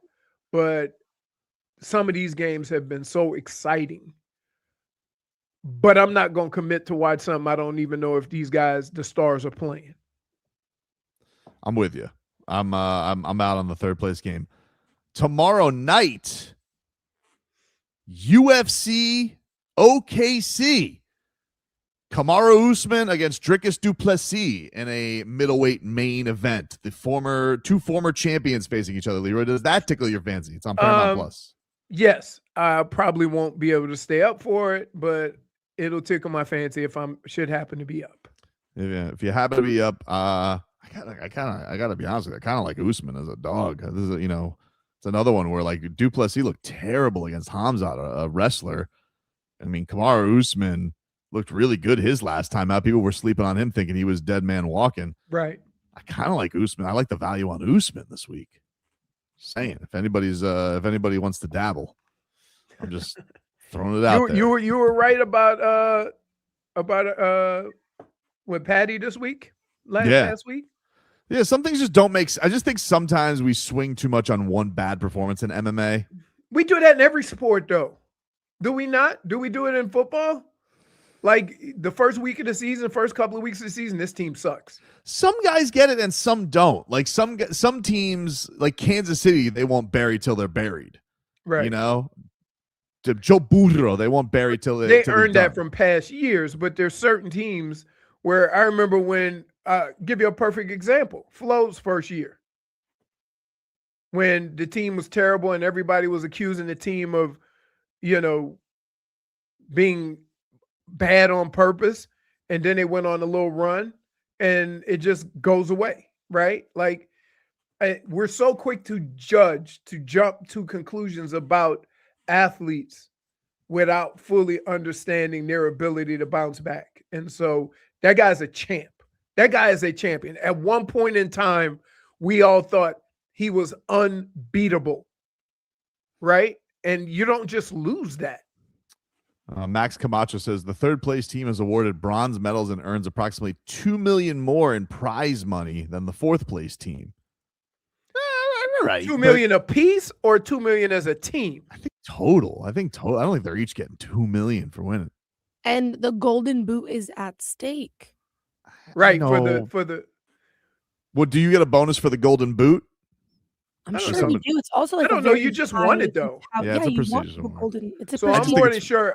We might see something crazy. We might just see Mbappe just launching shots from everywhere. Well, I think it's Yeah. going to be a very offensive game in that sense. They're going to try and get Kane and Mbappe their goal, so that way when Messi plays on Sunday, he has to make up some ground on them. I'd love And to I hear. looked up, Mhm. if it's tied, it goes to the person with the most assists Which That's is Messi. Messi. on goals, Which is Messi, right? which would be Messi, yes, probably more Right. than likely. I would love Messi. He's like, hey, Messi, you don't win that golden boot as he's getting the World Cup trophy again. He goes, oh, yeah? Tough. What am I going to do without another golden boot? I guess my other foot won't be gold. And then we got, of course, speaking of the beautiful game, Leroy, the World Cup final, Sunday, 3:00, Argentina, Spain. Does that tickle your fancy? Yes, absolutely. I like Spain seems to be a powerhouse, but how can you at this point, after seeing what you've seen the last month, how can you bet against Argentina? Like some teams, it just seems like they're on a path and it just always seems to work out. We've seen this before in other sports that things just kind of line up for them at the right times. Like, what do we say about New York when they won a championship last year? Yeah. Going through it, everybody got hurt. They ran through the East like it was nothing, and then got to the finals, and everybody questioned whether they could actually win because of the way they zipped through the playoffs. Yeah, it's a great comparison. It's also because it's like they felt like they, every one of these games that San Antonio should have won. Right. But New York's better in the clutch situation. It just feels like Argentina just never breaks. Correct. So I'm with you. That is Tickle My Fancy. We will take a break and get you caught up with your headlines coming up next.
All right, welcome back, everybody. Tobin and Leroy here with you on FM 104.3 WQAM. We take you guys up until 2 here on the program. And we'll get you started off this hour with some headlines, which are brought to you by Doral Volkswagen, home of the Pricito, our lowest price. Visit us at Doral Volkswagen or DoralVolkswagen.com as Giannis, number 7, introduced yesterday as a member of the Miami Heat. Did they ask him why he switched to 7? Yes, he did say, Anthony Chang asked him that. He said that he wanted to keep 34 in Milwaukee as a respect to his time with the franchise there. And that he just kind of wanted to, he looked at it as closure, something fresh. And then he went, the 7 was basically like 3 + 4 was 7. He gave up a whole list. Didn't somebody say that last week and we laughed? Yeah, I mean, I think it was as simple as that. He had some other 7 reasons, I forget, but he basically said that he just didn't want to keep 34 because he wanted to look at it as a new era and moving on to something. So that's why I switched to 44. Also because you didn't want to pay. Yeah. Nobody was keeping 34 from him. Nobody was keeping 34 from him. Of course not. Actually, it was funny. Speaking of Goran, we talked about it. He posted on Instagram something about it because he was, of course, number 7. Should be retired, but whatever. We'll allow Giannis to have it. Gogi put on Instagram, "Welcome, Giannis, from my journey wearing the iconic number 7 to cheering you on as you take it on. Wishing you nothing but success. That number has brought me. May you bring it even more greatness. # number 7, # new beginnings, # good luck."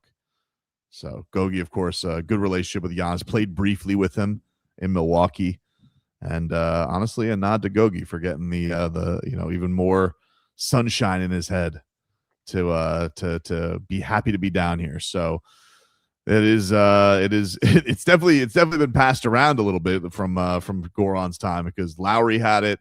That's the only number he's worn. Then Kalel had it, and then Ryan Conwell was gonna wear it, but then he they called him up and said, "Big Dog wants your number,"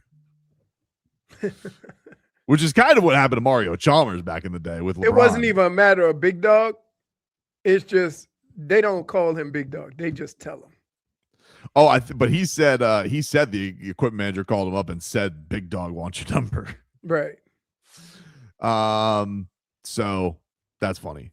Anyway, the Heat, they lost in Summer League yesterday. Trevor Keels got sent home with a sprained knee. So that is a bummer. Vlad Golden officially agreed to his 2-way contract with Miami. They lost to the Raptors yesterday, 99-90. Jameer Young had 30. And I believe they play their final game tonight. I think they finished off against Detroit. I think, 9:00 tonight. It is a consolation game. So this feels like a lot of Ian Shiflin tonight. If you guys are tuning into Heat Summer League, I got to admit I didn't even watch last night. It was a bit of a whirlwind. I needed some Love Island after all the Giannis Goosies that were going on yesterday. Yep. What a day! Pat Riley had a pep in his step, dude, and so did Spo. I'm going to be honest with you. So did Spo. Spo was, he was beaming, Leroy.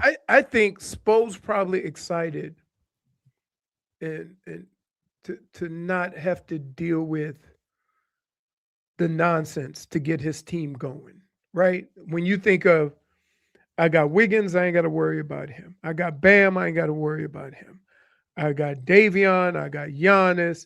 You're starting to get more guys that when it comes to putting it together, you ain't got to worry about all of the other stuff. Like, regardless of what you thought about Jimmy, right? Jimmy was going to do what Jimmy wanted to do. If Jimmy wanted to go to the Miami Open and drink, and there was a game that night, Jimmy wasn't playing. That drives a coach crazy when you don't know, right? And people say playoff Jimmy or playoff Jimmy. I would bet you, if you mentioned that to Spo would want to rip your head off because coaches hate that. Coaches hate, oh, I'm just supposed to let you play like this and do what you want. and then I'm just supposed to count on you in the playoffs. Sports doesn't work like that.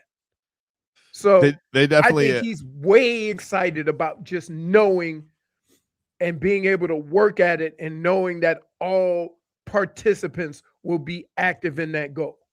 Yeah, I mean, they haven't had a force like this on a night-to-night basis since LeBron, really. I mean, like, because it really has been. I mean, they had, D Wade was starting to not be at the peak of his powers after, of course, the Big Three era, and he obviously had his moments. But a guy who was an MVP candidate, I mean, like that has something that they haven't had on a regular season basis, because Giannis is always a guy who brings it in the regular season. I know that this past year was weird. I mean, he seemed like he wanted to play at the end. We all thought that his first injury was a little bit strange too. We were all like, is he that hurt? Like it seemed like last year, especially talking to Bobby Portis, it seemed like it was a bit odd the last couple of years in Milwaukee, and I think they're all itching to come back and prove that he still got it. He says, I'm still that guy, and so I'm excited to see it. It's going to be fun. Excited for Bam.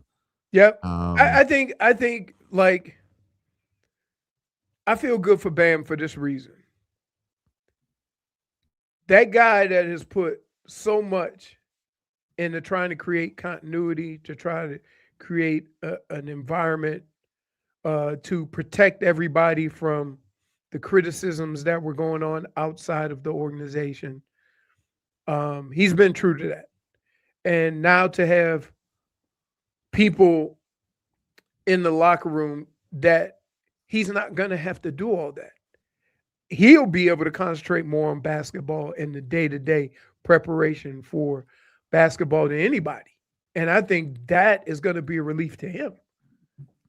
Give you a weather update that's brought to you by Tornado Roofing and Contracting, helping keep your home and family safe when the storm rolls in. And currently in Miami, 90 degrees, heat advisory, getting cloudy. Looks like there's going to be some storms this afternoon, so everybody be prepared for that, because you guys forget how to drive when there's raindrops.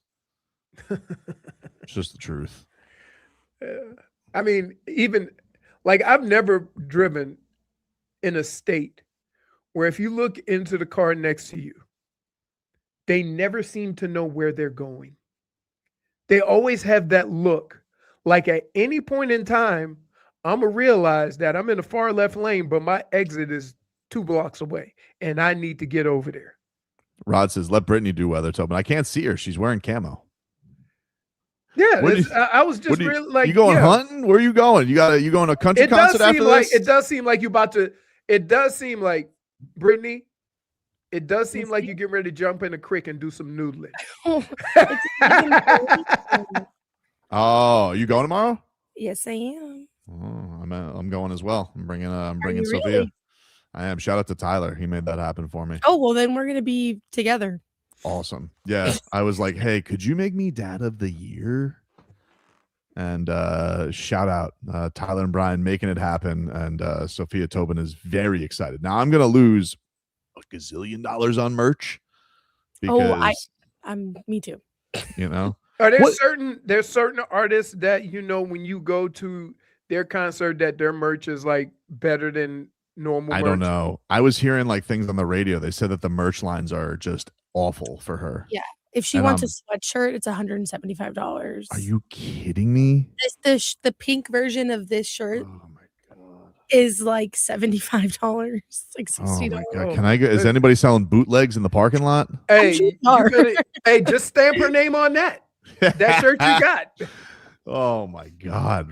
What has become the thing with girls her age and sweatshirts? Like Leroy, they've done this thing now. No, dude, they've taken over sweatshirts. Rebecca and Fonz wore sweatpants and sweatshirt to high school every day, and it's 4 million degrees. It makes no sense. I love sweatshirts. She went down to Miami one day with her friend and the friend's mom. They stood in line. I don't know what the thing was called, but they stood in line for hours to get a sweatshirt. And I'm like, Dick's Sporting Goods has literally all of them. Like, what's every color you want? Why did you do this? Well, when the Eras tour was happening, there was this crew neck that everybody was obsessing over, and so people were literally buying it and selling it for like hundreds of dollars. Sweatshirts are like a new fad. So if she wants that sweatshirt, I don't know if it's a new fad. I know all high schoolers wear sweatshirts. Well, it's freezing in schools. Yeah. I can attest to that. Like in Yeah. schools, it's rather cold. Same thing as here. Like I wear sweaters here, long I sleeves. always wear a long sleeve shirt there. Yeah, it's freezing in here. But then I go outside and I look like a dummy. Big Megan Moroney. What has she done? She's been a star for like 2 years. Calm down. Had to be longer than 2 170 years if she got a tour. Hundreds. Well, she blew up like She blew up. Yeah. she went to the moon these last 2 years. It was Right. crazy. Now it's Ella Langley's like the top dog. But man, yeah, they were talking about that. It wasn't TC or Dina B, but it was whoever our syndicated person was on Kiss this weekend, and they were talking about just the Megan Moroney merch lines. I was like, oh my God. All right. And I know I'm gonna be waiting in those lines. She's not gonna wait. You know, she's gonna want to hear Tennessee Orange or something like that. Crazy, dude. Any hoodles. Why don't you go when you go in? You know, that's like probably what the I merch should do, around? because you want to know something? That's what happened with the Stanley C. Panther. I said I would get it on the way out, and it never happened. Yeah, but that's, as you get it as soon as you get in, and maybe the lines aren't as long, and then you have your merch. However, I would feel uncomfortable having to tote it around. True. No, they give you a bag. It's chilling. Okay. Like that's the least of your worries. I could hear it now. Here's what's gonna happen on Monday. I got the shirt early. The lines weren't long. Sophia left it where we were sitting. Oh, See what I'm saying? Like, don't put that in the ether. Yeah, don't put that in the universe. I'm not. I'm just telling you that the react. Tobin, you know what I'm talking about. I do. I actually do. Oh man. Hey, baseball season, it's back tonight in full swing as we're done with the All-Star break, and you can trade every game on Kalshi. And Miami, they stumbled to the All-Star break, but if you think they could pull off the division, value on it. And they're not that far back. They're trading at 6%. So a $100 trade pays out at over $1,400. To make the playoffs, Miami's at 33%. So a $100 trade gets you a $260 payout. We got Miami and Milwaukee tonight. The Fish trading at 37% to win. And on Kalshi, you're trading against your peers in the live market, meaning there's no house and the probabilities change. You can buy in and out of your position. I gave you the MMA main event pick earlier in the show today. I think Usman can pull it off, so I think you get some good value on a trade there. And for a limited time, you download the Kalshi app, use my code Tobin to get $10 when you trade 10. Kalshi, Kalshi. Trade on anything. 18 plus only. Restrictions and eligibility requirements apply. Event contract trading involves risk and may not be suitable for all investors. Prices, values, and available markets may differ from those mentioned. For more information, see Kalshi.com/regulatory.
Okay, welcome back, everybody. Tobin and Leroy here with you on FM 104.3 WQAM. Take you guys up until 2 here on the program as Giannis yesterday getting introduced as a member of the Miami Heat. Bobby Portis getting introduced as a member of the Miami Heat. Pat Riley, he said to reporters yesterday, people were asking about shooting. Pat Riley says that he wants to add one more athletic big to the team. That was kind of interesting. I don't know who he has in mind there. You do. Well, I don't. LeBron. Do you consider him an athletic big? I kind of consider LeBron an athletic. I was thinking that he meant a center. I didn't think that he meant LeBron. I feel like LeBron's going to be his point guard. All right. I mean, there's not a whole bunch of athletic bigs. There's not. Some people have said like Nick Richards. I don't know. I don't know what he's looking for in money and all that. But I'm certainly I don't know where they can go to that pool. I wonder if there's an element. Like if the Heat do get LeBron, will they go back to exploring trading Andrew Wiggins because they can trade him? Like, do they go that route or do they value? Do they value everything he brings? I think so too, but I think if you're gonna talk about somebody, because again, everyone's gonna say Jović. No one's trading for Jović right now, dude. He's not. The problem is that if you trade Wiggins, who are you gonna get in return? There's nobody out there. Well, that's what I'm saying. Like, is there somebody that would value him that you could get that? And I don't know who that is. That's what I'm saying. I'm just like, that's the only path that I'm looking at on the team right now. But maybe I'm missing somebody. Maybe I'm missing somebody that I'm not seeing right now. As far as isn't it weird that LeBron's going to end up playing with Wiggins if he comes down here? Yeah, and he didn't want to play with him when he got into the league. I don't think he didn't want to play with him. I think they wanted Kevin Love. I think that's what they wanted. Okay. LeBron didn't want to play with young guys. Remember, Dion Waiters was shipped out in like 2 seconds too. He was there for like. Oh, that's why him and Pat Riley get along so well. Because Pat Riley has that same thought. Pat Riley, but there was listen, Pat Riley gave Dion Waiters a 4-year contract. There was a point where Pat Riley loved Dion Waiters. Pat Riley falls in love with guys, dude. He does. He's like, is it him or is it Spo? Oh, I think it was. I don't know. I think it was Riley who liked Philly cheese, and then he was furious because after Philly cheese got his money, he was a fat cat. Yep. Fat cat couldn't agree upon the thing that he does. Like they give, especially when they commit to a guy. I mean, Pat Riley's been pretty steadfast. Like if they think you're pussyfooting around the injury stuff. They don't like that.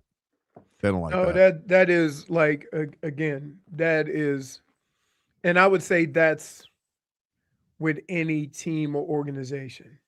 If you're hurt, you're hurt. If you're not trying because you got a boo-boo, that's like the biggest sign of not being tough. Toboggan's right though. Philly cheese did end up being champ cheese. I mean, he didn't play, but he also played with LeBron on the Lakers in the bubble. That's crazy. He was hammered. They can call me champ cheese. I'm like, you didn't play. No one's calling you that. They're calling what's his name from Indiana, gold medalist. Who, Halliburton? Yep. He called himself A+ on the group project. Right. Again, he's still a gold medalist. He is a gold medalist. Even though he ain't played but 12 seconds. Schmeath, and I just saw his comment that says Tobin is Megan Baloney. I hate bologna, dude. It's terrible meat. It's terrible. All it is a sliced hot dog. I hate bologna, dude. You know that, right? Is that what it is? Basically. I don't like that. Bologna and a hot dog are the same thing. Yeesh. Not a fan of bologna. I can't even remember the last time I had bologna. I had to be a child. They don't do it anymore. They still have it. You remember you used to do the bologna with the little red thing around the outside and you fry it? Yes. And then you have to cut the red thing off? Yeah. I grew up in South Carolina and they love fried bologna sandwiches. Yeah. It's a Southern thing. We used to eat bologna in Louisiana too. Disgusting. Bologna sandwich. You haven't lived. Well, also think about this. You have your beef when you go to the deli. You can get your roasts and all that stuff. Then you have your Black Forest ham, and then you have your 1,000 types of turkey, and they have chicken, and you have your capicola and all of that stuff. When I was growing up, we went next right by that $2.99 section, which is hog head cheese and bologna. Man, If you're familiar with hog head cheese, what the hell's hog head cheese? it kind of looks like fruitcake, but meat version. Like it looks like a marble. I just looked up the picture and I am actually terrified. Yes. It's like gelatin with like pieces of stuff in it. It is made from the flesh head of a calf or pig. Yes. That is disturbing. I don't like that. That's why it's called hog's head cheese. There's no cheese involved. I mean, probably the way it's cut, the way you slice it. Boiled big pig parts. Yep. Snot, cheeks, ears, tongue. And guess what? Very cheap. New Orleans doesn't waste anything, huh? Nothing. Don't waste nothing. Dude, nothing. You could go to the corner store. You can get pickled pig feet, pickled pig lips. Like, yeah. I'm telling you. Man. Listen, don't judge. Because that's what you did in the hood. Right? You haven't lived until you walk down your neighborhood and somebody was cooking chitlins. Man. Chitlins have, you know how you cook something and the house smells bad? Yep. The whole neighborhood smells bad when chitlins are being cooked and cleaned. People are mad at the neighbors? Yeah, no, because it could have been them. My grandmother used to make, I ate chitlins one time and I was like, man, what is this, Grandma? This is delicious. Chitlins, I'm out. So she just told you and you were out? Yeah. Yeah. Yeah. No, I tried them. Weren't terrible. But you just didn't want to know that it was it? I didn't know I was eating. I didn't want to know that I like pig booty, pig guts. That's what it is. Not. It's okay. Okay, let me break it down for you. I'm marking. It's the intestines, which all of the stuff flows through before it gets to the pig butt. Yeah, it's plumbing, pig plumbing. Right. Exactly. So there's a vast difference between pig. No, it's not the smell. Pig butt. Have you ever smelled chitlins? Plumbing has to go out somewhere, Brittney. How disgusting is it? It is disgusting. I'm not disputing that. I'm just saying you're not eating pig booty. I'm eating the pipes to the booty. That's even worse because they've been holding it longer. Pipes need to go somewhere. I'm just telling you, growing up, like look, rabbit stew. I've eaten rabbit stew. It does taste like chicken, right? But I mean, they eat all kind of stuff. Squirrel stew. I'm out. Drew Starr just tweeted out the old commercial of LeBron bike riding through Miami. You think he goes back to bike riding, or is he too old for that? Too old for that. Yeah. Somebody get him a golf Remember, cart. I used to ride a bike. You did? Yep. You did. A couple injuries ago. That made you hitchhike. No, my tire got a flat, dude. I still wouldn't be in a car with a stranger. If you had to walk in this. It is very hot out. Right. Very hot out. We'll take a break. We'll hit the mixed bag coming up next.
Welcome back, everybody. Welcome back. It is Tobin and Leroy here with you on FM 104.3 WQAM. Hello, Jennifer. How are you? Hello, Jennifer. Hello. I was just fighting off an iguana outside. Oh, man. I told you. Just like I told Giannis, you got to be careful. Oh, Tobin. What, dude? Why are you mad at me?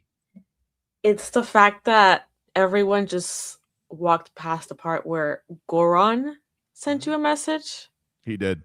In reference to all of this? He did. He thought it was. You didn't take it too far? Well, he thought it was funny, but then he said, I don't know why you're scaring him. We need him to play well. I know. Exactly. It's funny. It's hilarious. The terror. And now when he goes on road trips, everybody's going to be shaking a stuffed iguana.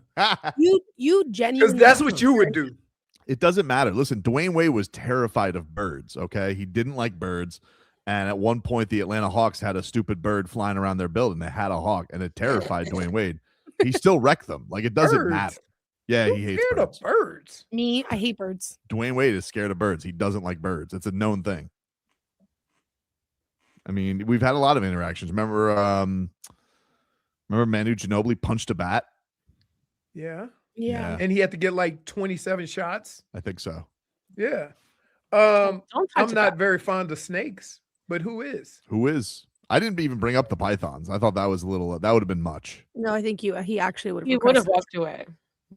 Well, I mean, listen, I don't know what to tell you. I don't think Pat Riley's trading him at least this year. So when F1 drivers were here, they would like rent Airbnbs, and Lewis Hamilton rented an Airbnb, and there was iguanas all over the Airbnb, like around it. And he said that he left, that he didn't even sleep one night there. He had to go to a hotel because he refused to stay anywhere near. What do people think these iguanas are going to do? Don't know. I mean, they can be a nuisance in some places. Like they're a nuisance. They're all over the place, but they don't attack. No, but people don't. I've lived here my entire life. I have never actually fully interacted with one. They have been in my backyard, and they've. And when you go out there, they run away, right? I was trying to calm him because that's why I showed him the picture of me grabbing the iguana. That's why I wanted to put him in a place where I saw no effort. You had the jaws of life around the neck of that iguana. Yeah. That was a hunky iguana too. Oh yeah, he was big. That's not even the biggest one I've caught though. That's terrifying. He's like, you wanted him to be like, man, my dude, you did that. That was. I just wanted him to. I wanted him to be calm, and be like, listen, you can handle this. All right. If a measly mortal like myself can catch an iguana, the Greek freak, if he wanted to, could catch all the iguanas he wanted. I know what he was thinking right now. Did you not see that man? You want me to tell you what he was thinking? Ongoing. You know what he was thinking? But you're an intangible. That's what you guys do. I didn't think about that, but you're probably right. Probably what he was thinking. I'm like, that's probably exactly what he was thinking. He was like, who is this white man and why is he holding an iguana? All right, let's get to the mixed bag there, huh? Let's see. We'll listen back to some of the clips from yesterday's presser. As yesterday, the Miami Heat had a fun day, introducing a lot of their players, their new players. Bobby Portis, a member of the Miami Heat, and he recalled the time where Erik Spoelstra is like, "Oh yeah, I remember when he bumped me during one of our playoff series." And Bobby Portis gave his side of the story when he bumped Spo. Quite honest, what I remember that Jimmy Butler was kicking our I can't even say the bad word, you know what I'm saying? But yeah, it was I remember coming here, game 4, we were up like 16 points with like 9 minutes left. We were comfortable on the bench, you know what I'm saying? We thinking we finna go into game 5, 2-2. And then this guy just turns into he just goes into straight flow state, you feel me? You know, goes unconscious. They actually take the lead, and we don't call a timeout until we're down. And then game 5 comes. We're trying to fire my team up. I've always been a super competitor, fiery guy. Like to talk smack, like to fire my team up, like to just get the emotions going of the game. Sometimes you need somebody just to, you know what I'm saying, muck the game up. I was actually coming out of timeout. I don't know if we hit a shot or they hit a shot, but I was coming from their end. And he was in my way, and I wasn't going to move my route I was going, and we kind of bumped. And if you look at that clip, right after the timeout, UD came up to me and got in my face a little bit, which is kind of funny that I'm here now. So it's great to be around competitors. I'm a super competitor, and it's great to be around a culture that's like that as well. There you go. Bobby Portis said he was born to be a Heatle. That's funny. That's hilarious. I just like it's one of those things like you see him on the other team and you hate him, and then he's on your team and he's like Heat lifer. Yeah. Yeah. Pretty much. Pretty much. Erik Spoelstra, he gave some thoughts yesterday on to what the Bam Adebayo and Giannis front court pairing will do on defense. Here's Spo.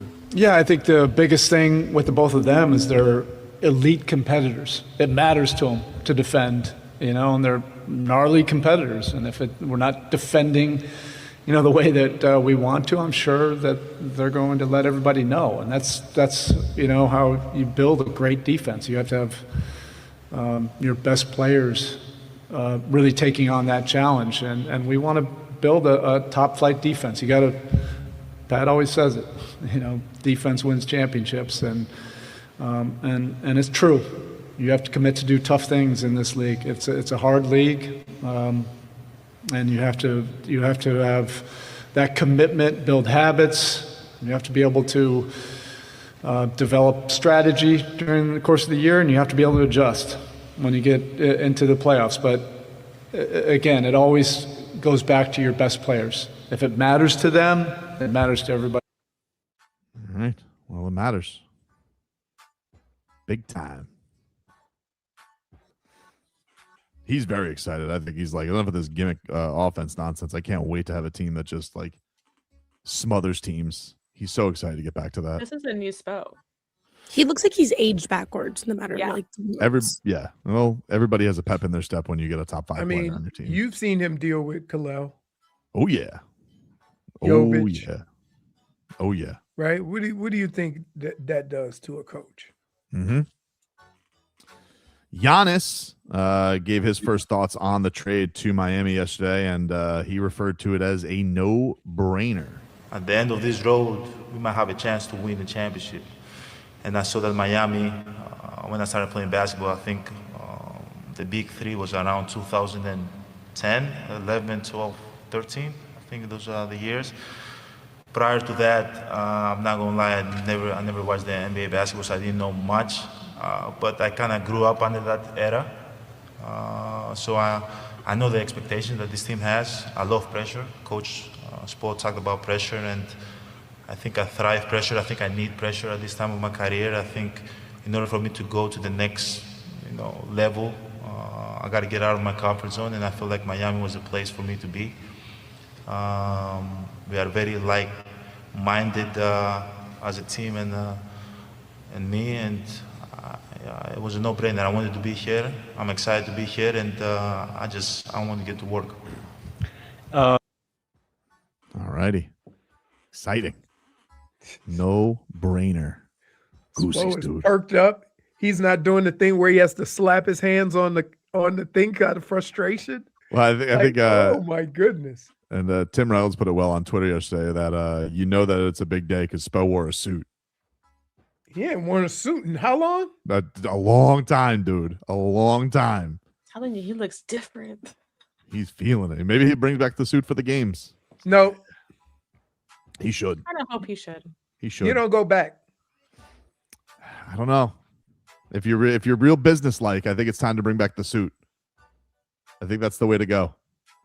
The Van Gundys ended that for all coaches.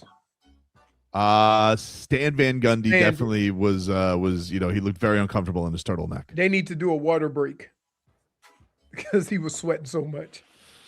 Not like Bruce Pearl. Oh no. Nobody was like Bruce Pearl.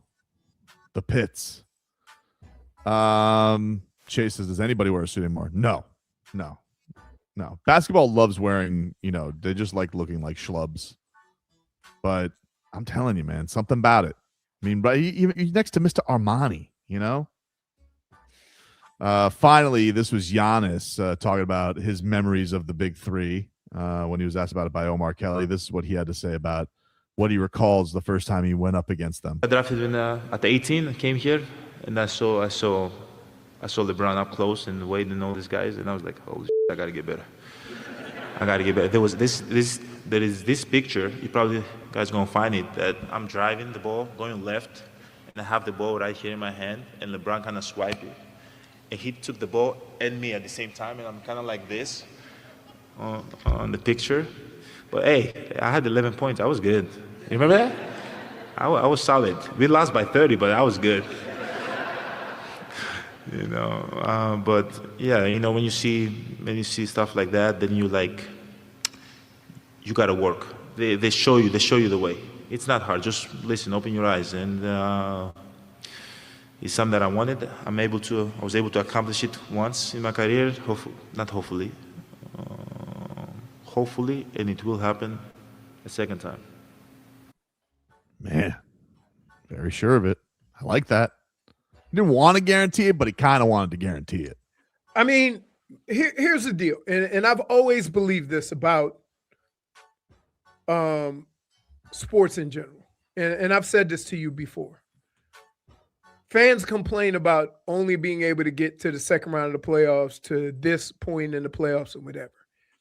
And what I would say is sometimes you need things to actually go your way. You're not just going to plow through everything, right? And so to be there every year and to get into the playoffs and have an opportunity, that's where you want to be. Are there times where you're kind of trending and playing better than everybody in the playoffs? Yes. Case in point, you look at last year with New York. They were playing the best basketball in the playoffs, right? We took it for granted, but guess what? Guess who ended up winning? So all you have to do is get there. And we as fans tend to complain about how far you get, right? That was the big knock on the Dolphins earlier in the 90s and early 2000s. All they can do is get to the second round. As long as you keep getting there, it'll break. You can't just expect just because you got to the playoffs to win, because some rando could get hot. Well, I think people thought, Marino, he made the Super Bowl his second year. I think people thought he was going to go there a lot more. Right. Right. But again, they were perennial playoff teams that ended up not being good enough, and now we complain about getting to the playoffs. So be careful what you ask for. We complain about not winning a playoff game in 25 years. Okay. Get to the playoffs year after year after year. You're going to get there. But if you don't get to the playoffs, you can't win. It's the longest drought. I understand that. But you can't win a playoff game if you don't get to the playoffs. You can't win a championship if you don't get to the playoffs. Put me in the playoffs every year, whatever my condition is. That means I have a chance. That is the mixed bag. We will get you caught up with your headlines. We'll play a little You Dead to Me coming on up. More to come here on Tobin and Leroy on a Friday. We're back after this.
Welcome back, everybody. Welcome back. It is Tobin and Leroy here with you on FM 104.3 WQAM.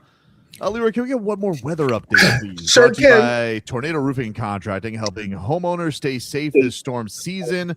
Visit tornadoroofing.com for a free roof and window estimate. Partly cloudy. Looks like it's a little shady, so the sun's covered up, which means those clouds are probably rolling in right about now. Winds have slowed down a tad bit, only like 5 to 10 miles an hour. Nothing's moving, but there's one thing that's consistent. It's hot. 91 degrees. Again, I'm going to say it every day. I don't care what people say. I don't care what people say on TV. Expect rain in the evening.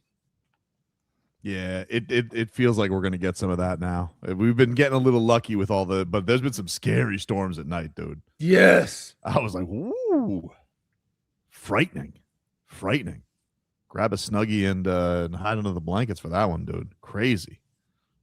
Don't look at me like that, Jennifer. You would do it too. I know that you got Scooby bundled up. I don't, but there's been storms. Up here there was. There was the same thing. There was a bad one last night. Wow. Leroy's weatherman name should be Captain Obvious. Oh, really? Wow. That's a first. People don't respect good weather. Nope. Like, just because you're steady doesn't mean that, you're not great at it. Nope. If we don't want to be these fear mongers like the meteorologist during hurricane season making you got to run break Publix. in 12 times a day to let you know clouds are forming over Africa. And by the way, no shade, but WSVN's always kind of known as like the biggest fear monger down here when it comes to the weather. Let me tell you something. The Palm Beach stations, they're even worse because they know one thing. The old love to talk about the weather, and they love fear mongering the old when it comes to a severe thunderstorm. Dude, I can't tell you how many Hurricanes games I've watched where like they've broken in the corner.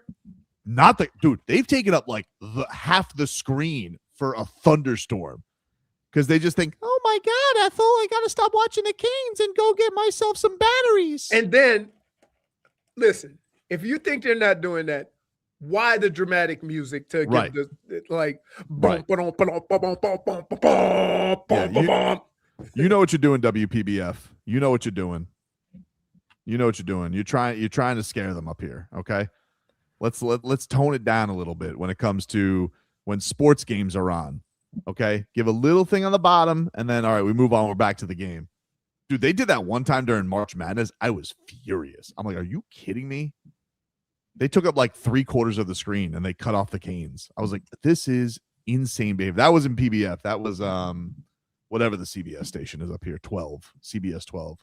You know what I believe? I firmly believe that one of the stations that carries said team wouldn't give a rat's ass about the weather. Like, don't take our game off. Right? Yeah. Like local 10s never. You better never do that during a Heat game this year, and I don't think they would. I think they know. Like they're gonna have the local, and if Just there's put bad the little weather, box in the corner. We're Yes. all aware. we're good. We're Sorry. outside too, looking at it. Do not take away my Greek freak. All right, because of a thunderstorm. None of that nonsense. Okay, do it after the game. Say Category 2 hurricane is the Spain-Argentina World Cup for the old. Well, Hey. that gets us to our headlines, which are brought to you by Doral Volkswagen, home of the Pricito, our lowest price. Visit us at Doral Volkswagen or DoralVolkswagen.com. And yes, 3:00 on Sunday, Spain and Argentina. I'm going for Messi. Like I'm Can going. you bet against them at this point? Seems stupid. Seems like even if you're gonna go again, like even if you're gonna go into this thing, you'd be like, I'm gonna take a flyer on Messi. Why not? You all right, Brittney? Yeah, I don't know. The dust is really getting to me today. I can't stop sneezing. You should just use that artifact vacuum that's still in our studio, or still in our. You mean the bullpen. vacuum In the that if you hallway. the vacuum that if you turn on will probably blow more dust out? Why has nobody thrown that out yet? Like, it's just it keeps, and the thing is, it keeps moving. It's almost like Elf on a Shelf. The vacuum keeps moving from studio. I saw it in the sales office. So am I to believe that somebody's actually using this piece of crap? Maybe that's why I'm sneezing. there's papers in here that are from like 2024. Yeah. There's still Halloween candy things here. There's no Halloween candy left. Well, we know that you ate it all. Whoa! Wait a minute. Hold on. Brittney? What? The way you said it was very obvious too, Leroy. Come on. Yeah, come on. You were like Did explaining you it yourself. any Halloween candy that I brought around? Did I? I never said that I didn't eat any of the Halloween candy that was brought. I'm just saying that there's none left. Right. There shouldn't be any left. Yeah, that'd be kind of Why? Oh, which reminds me, I got some Sour Patch Kids. Those are good. You know what I like about Sour Patch Kids? Can we give them a shout out? Sour Patch Kids, they don't try and change the game too much with flavors. But what Sour Patch Kids will do is they'll specialize and they'll be like, you want an entire blue pack? Here you go. You want giant Sour Patch Kids? Here you go. They don't try and change Sour Patch Kids. They'll just do it in like a different model. Would you like it as a giant strip of Sour Patch? I'm like, yes, I would. Because it just tastes like Sour Patch Kids. Right. They ain't trying new flavors. Nope. They ain't trying. They did that like one time. They tried the tropical BS, and I'm like, come on, nobody likes these. They still have tropical. I just Yeah. get the whole pack of watermelon. Oh, also good. Yep. Also good. I mean, you definitely like that. I would never offer them to you, but they are very, very good. I think one of the most hilarious things in our friendship is the fact that I'll say something to Tobin, and if it's even on the perimeter of something that could be misconstrued or taken, You've never let me. he won't. He goes, no. I did it because I did it one time by accident with the C4 flavor, and you never let me live it down. But it was funny. He goes, hey, Leroy, you want the watermelon? What are you trying to say? Of course, that's what I got to do. I'm your boy. I have to do that. I can do that. God. Right? Yes. But I would never do that to anybody who I thought was that way. That's how you do it.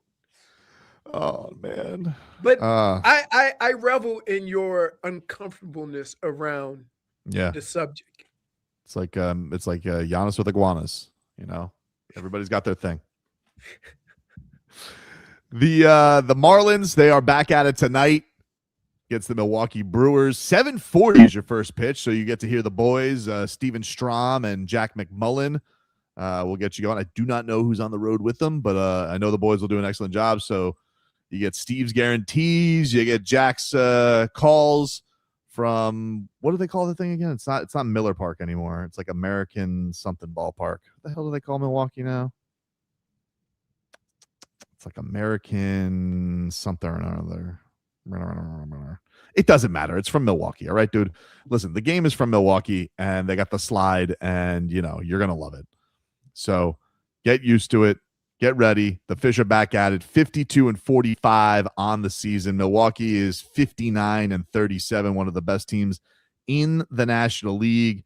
As we get going here, the Marlins sit in one of the wild card spots. They're a game up on the final spot on St. Louis, and they're a game and a half back of Philadelphia for the second spot, 2.5 back of the Cubbies for the top wild card spot. But as far as the division goes, Miami is 4 games back of Atlanta. So, that slump at the end of the year definitely, or at the end of the first half, definitely got them a little bit because they were right there. But still within striking distance. Like 4 games is not an immense amount of games, and they got plenty. The big test is going to be, can they beat Philly and Atlanta this year? If they can beat Philly and Atlanta this year, they've struggled against them. Oh, my goodness. Is this crazy? Like they can't beat the 2 teams ahead of them. Right. But if they can get that change, then we may be onto something. Maybe we get something going, and then we'll see in the midst of this race, we'll see if the Marlins actually do something to bolster their chances, and see what they could do. And by the way, Mike Trout, I see you. What is that? 21 games under 500 in the AL West. Maybe you want a new destination. Make a stink. LeBron's coming here. We got Giannis. We got Messi. What are you doing, Mike Trout? We got Brady Kachuk now. What are you doing out there? All right, bring the kids over to this ocean. Have a great time. You think that at any other time, the other teams in your city after seeing the success that one team is having, think they have to step it up? I think so. And Texter, because remember when the Dolphins brought Tyreek in, the Heat were kind of Mhm. struggling, Mhm. and the Well- old owner went out on a limb and said football is king. No, that was much earlier. He actually Much said that- earlier? he said that back in 2015. He said that the Heat weren't the same organization without They LeBron. lost LeBron. And then they went to 2 more finals while he's still looking for his first playoff win. Got you. But and Texter 561 is right. Mention the Canes too. The Canes, of course, have been incredible. But do you remember a situation like this? Because Mike Trout, forget about him coming to the Marlins for a second, though. A guy who's that good, all right, still got something left in the tank. Like, he had all the injuries, but he's been healthy the last couple of years. You're an icon for a franchise, but you haven't done anything in the way of winning. Like, Yeah, do you Cleveland remember any? Browns with Myles Garrett. And he finally got out. Yeah, yeah, And he finally got out. yeah. I mean, So- he said he wanted out, and they gave him a bunch of money. He said, "I'll stay." I'll stay. Now he's going back, and they got Aaron Donald doing mini practices. But here's the crazy part about it. What makes it so unique in football is you get rid of all that money, it becomes cap space. You don't have to trade light contracts. Same thing with baseball. Yeah. You can get Mike Trout and have that team pay most of the salary. Right. That's all I'm saying. Like, hey, let's have a talk about it. Let's have a talk about it. If you're the Marlins, are you comfortable enough, or you're in a place enough when you've always talked about collecting and fixing your farm system? Are you to the point where you can survive trading some of those pieces already? Well, Or do you need more time? This is the thing. Like, he has a no trade clause. So similar to Giancarlo Stanton back in the day, where you couldn't get a lot for him, he had a ton of money. How much do you have to give up for a guy who's older with that much money? Right. How much, it's similar to that. Now, the question is, and this is what the interesting thing is here, Leroy.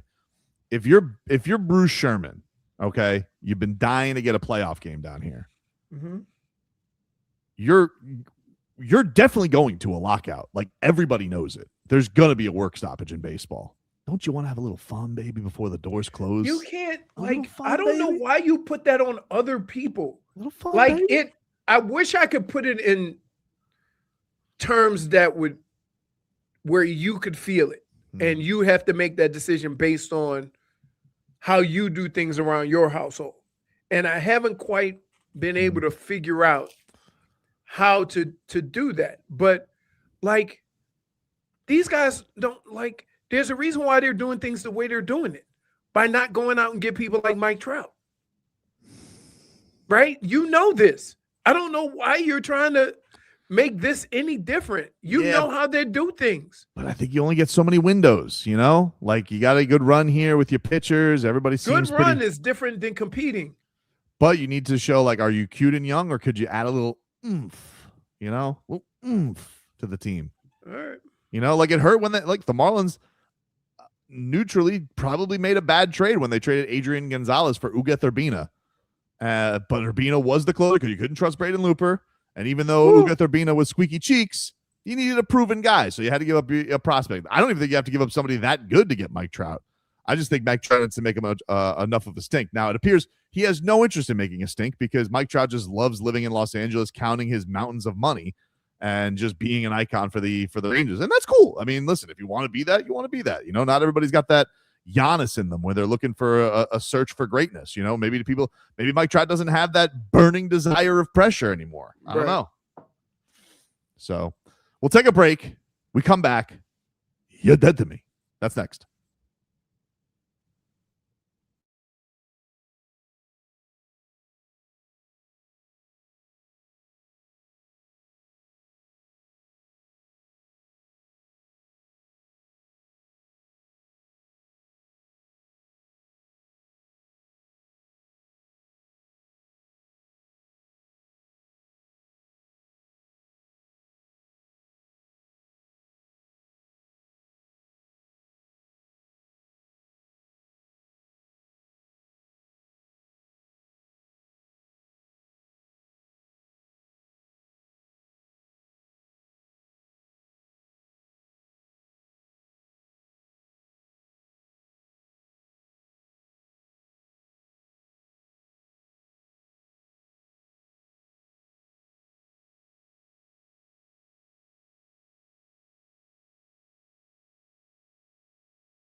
All right, let's bury some people. You're dead to me. If you guys missed it, we have Bobby Portis sit down, so we'll bring that to you in case you missed it. Going into this Friday, we need a little 95 South to everybody who's ready to ride on 95 South. So we'll bring that your way. But first, let's bury some people. I got to tell you, you want to know who's dead to me? Surprisingly, and I'm somebody who loves it, Summer League. Summer League's dead to me. It's been a rough go of it ever since Vegas started. The injuries have mounted up. Everybody I want to watch is kind of out of there, except for Trey Donaldson from the Canes. But I mean, these games have been kind of a rough go of it. So fights, yeah, the Vegas brouhahas. Pat Riley yesterday, God, he was funny. I mean, you want to just talk about a guy who is at a point in his career where he could just make all the jokey jokes that he wants to. In the locker room. I know that I was remiss in mentioning one guy, and I don't want to get knocked out. You know, Bam was one of those guys that came in here too. Oh, man.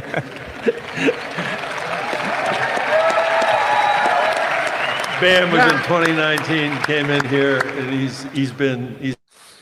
Are they celebrating because he knocked Tyler out? Oh yeah, because it did seem like it had an extra pop. Everybody seemed to enjoy, right? Everybody seemed to be a little happy. There was no hesitation of like, oh, should I laugh at this joke or should I not? Yeah, like, everyone was cracking up. Right. Erik Spoelstra was like, he's like, Erik Spoelstra definitely was at the point where he was, can I laugh at that? I'm laughing at it. Oh, he was laughing. Man. He was showing. Hey, let me ask you this. You think any of them have seen the footage? I have a theory. Okay. I think they paid to cover up the footage. There's no way there's no footage of that. Oh, the Heat, Brittney, the Heat definitely, I mean, they have a guy who's head of security. That guy's seen the footage. And I have to believe that if he's seen the footage, Pat Riley has seen the footage. I just want the footage. Like, someone please leak it. Just send it to me. It's so bad. I won't tell anyone. Find out. Tobin, find out. I will try. I will try and do that for you, Brittney. I will work You can't around. do it on Twitter. Your Twitter doesn't work. I know. I'm locked out of my Twitter. Twitter also dead to me. Thank you for mentioning crazy. that, Leroy. Twitter is What dead a to me because it's just like, all right, we have your case. I'm like, well, when do you answer? Like, you know, I mean, how many people are locked out of their Twitters? Do they not know who you are? It's fine. It's probably best that I take a chill on social media as it is, but whatever. I just think it's ridiculous to have like no other website when you say I can't get into something. If it's your email, you can get we'll be right on it. If it's, you know, your bank account, oh, well, what can we do to help? If it's you know, anything at your Disney Plus, oh, well, reset your password. And X is like, whatever. We'll get to it when we get to it. I have people sending me Reddits, and they're like, this is how I got my account back. I'm like, all right, I'll see if that works. Well, that's helpful. But I also don't want to waste my weekend doing it either. I'm like, you know what? It's the weekend. This is a Monday problem. I know, but you're kind of going viral with your Giannis iguana thing. That's cool. Right now. You're not even getting to enjoy it. You know what the thing is, Brittney, though? I will tell you this, and is like you get to a point where you go viral that I would shut it off anyway. I'd be like, you know what? Mute it. I don't want to. No, you wouldn't. I swear to God, I do that, Leroy. I hit a point where I don't. My phone gets too many mentions.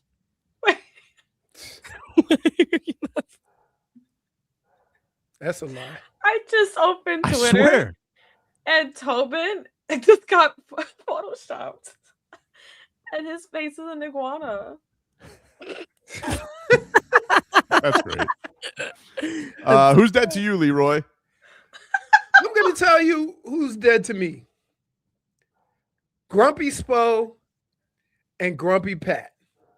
Because right now there's a lot of smiles and jubilation on that table.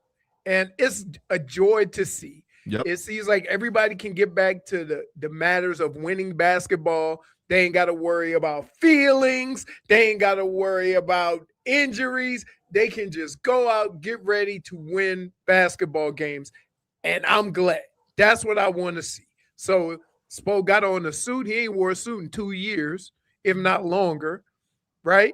Pat being Pat, Pat being Pat, he's a little froggy out there calling out Bam. I think that was his little dig at Tyler, right? Oh, 100%. Hey, yeah. So I enjoy this. I enjoy everybody getting back to who they truly are. Let's have some fun, and I can't wait for this basketball season. Jennifer, who's dead to you? I would like to say once again, apparently there was fires that were being started yesterday. Again? Yeesh. Again, and this time in Broward. So it's close to you guys. No, he's not in Broward. He's in Well, Palm Beach. apparently it was last night, and it said they responded to a fire which is burning 10 miles north of Interstate 75 and west of US 27. It is unclear how the fire started, but late Thursday night, it was 3,600 acres and 0% contained.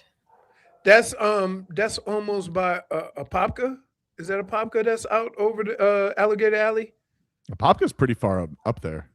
I'm not sure. No, not Apopka. Not Apopka. Ocala? Is it Ocala? I don't know. That's if you take the Alligator Alley across, and then you have to turn. What is that? I don't know. Okay, so that seems like it's more over the Everglades. I don't know, but I had like PTSD seeing that. I was Yeah, like, because no, the God, smoke. please, let's. Then that's not. happened. There's It's happening also in New York right now. Canada's on fire. No, there's a amusement park in Ohio. I just saw a picture. It's all smoked up because of the fires from Canada. It's crazy. Thankfully, this all happened after I left New York because that would have been scary. Brittney, who's dead to you?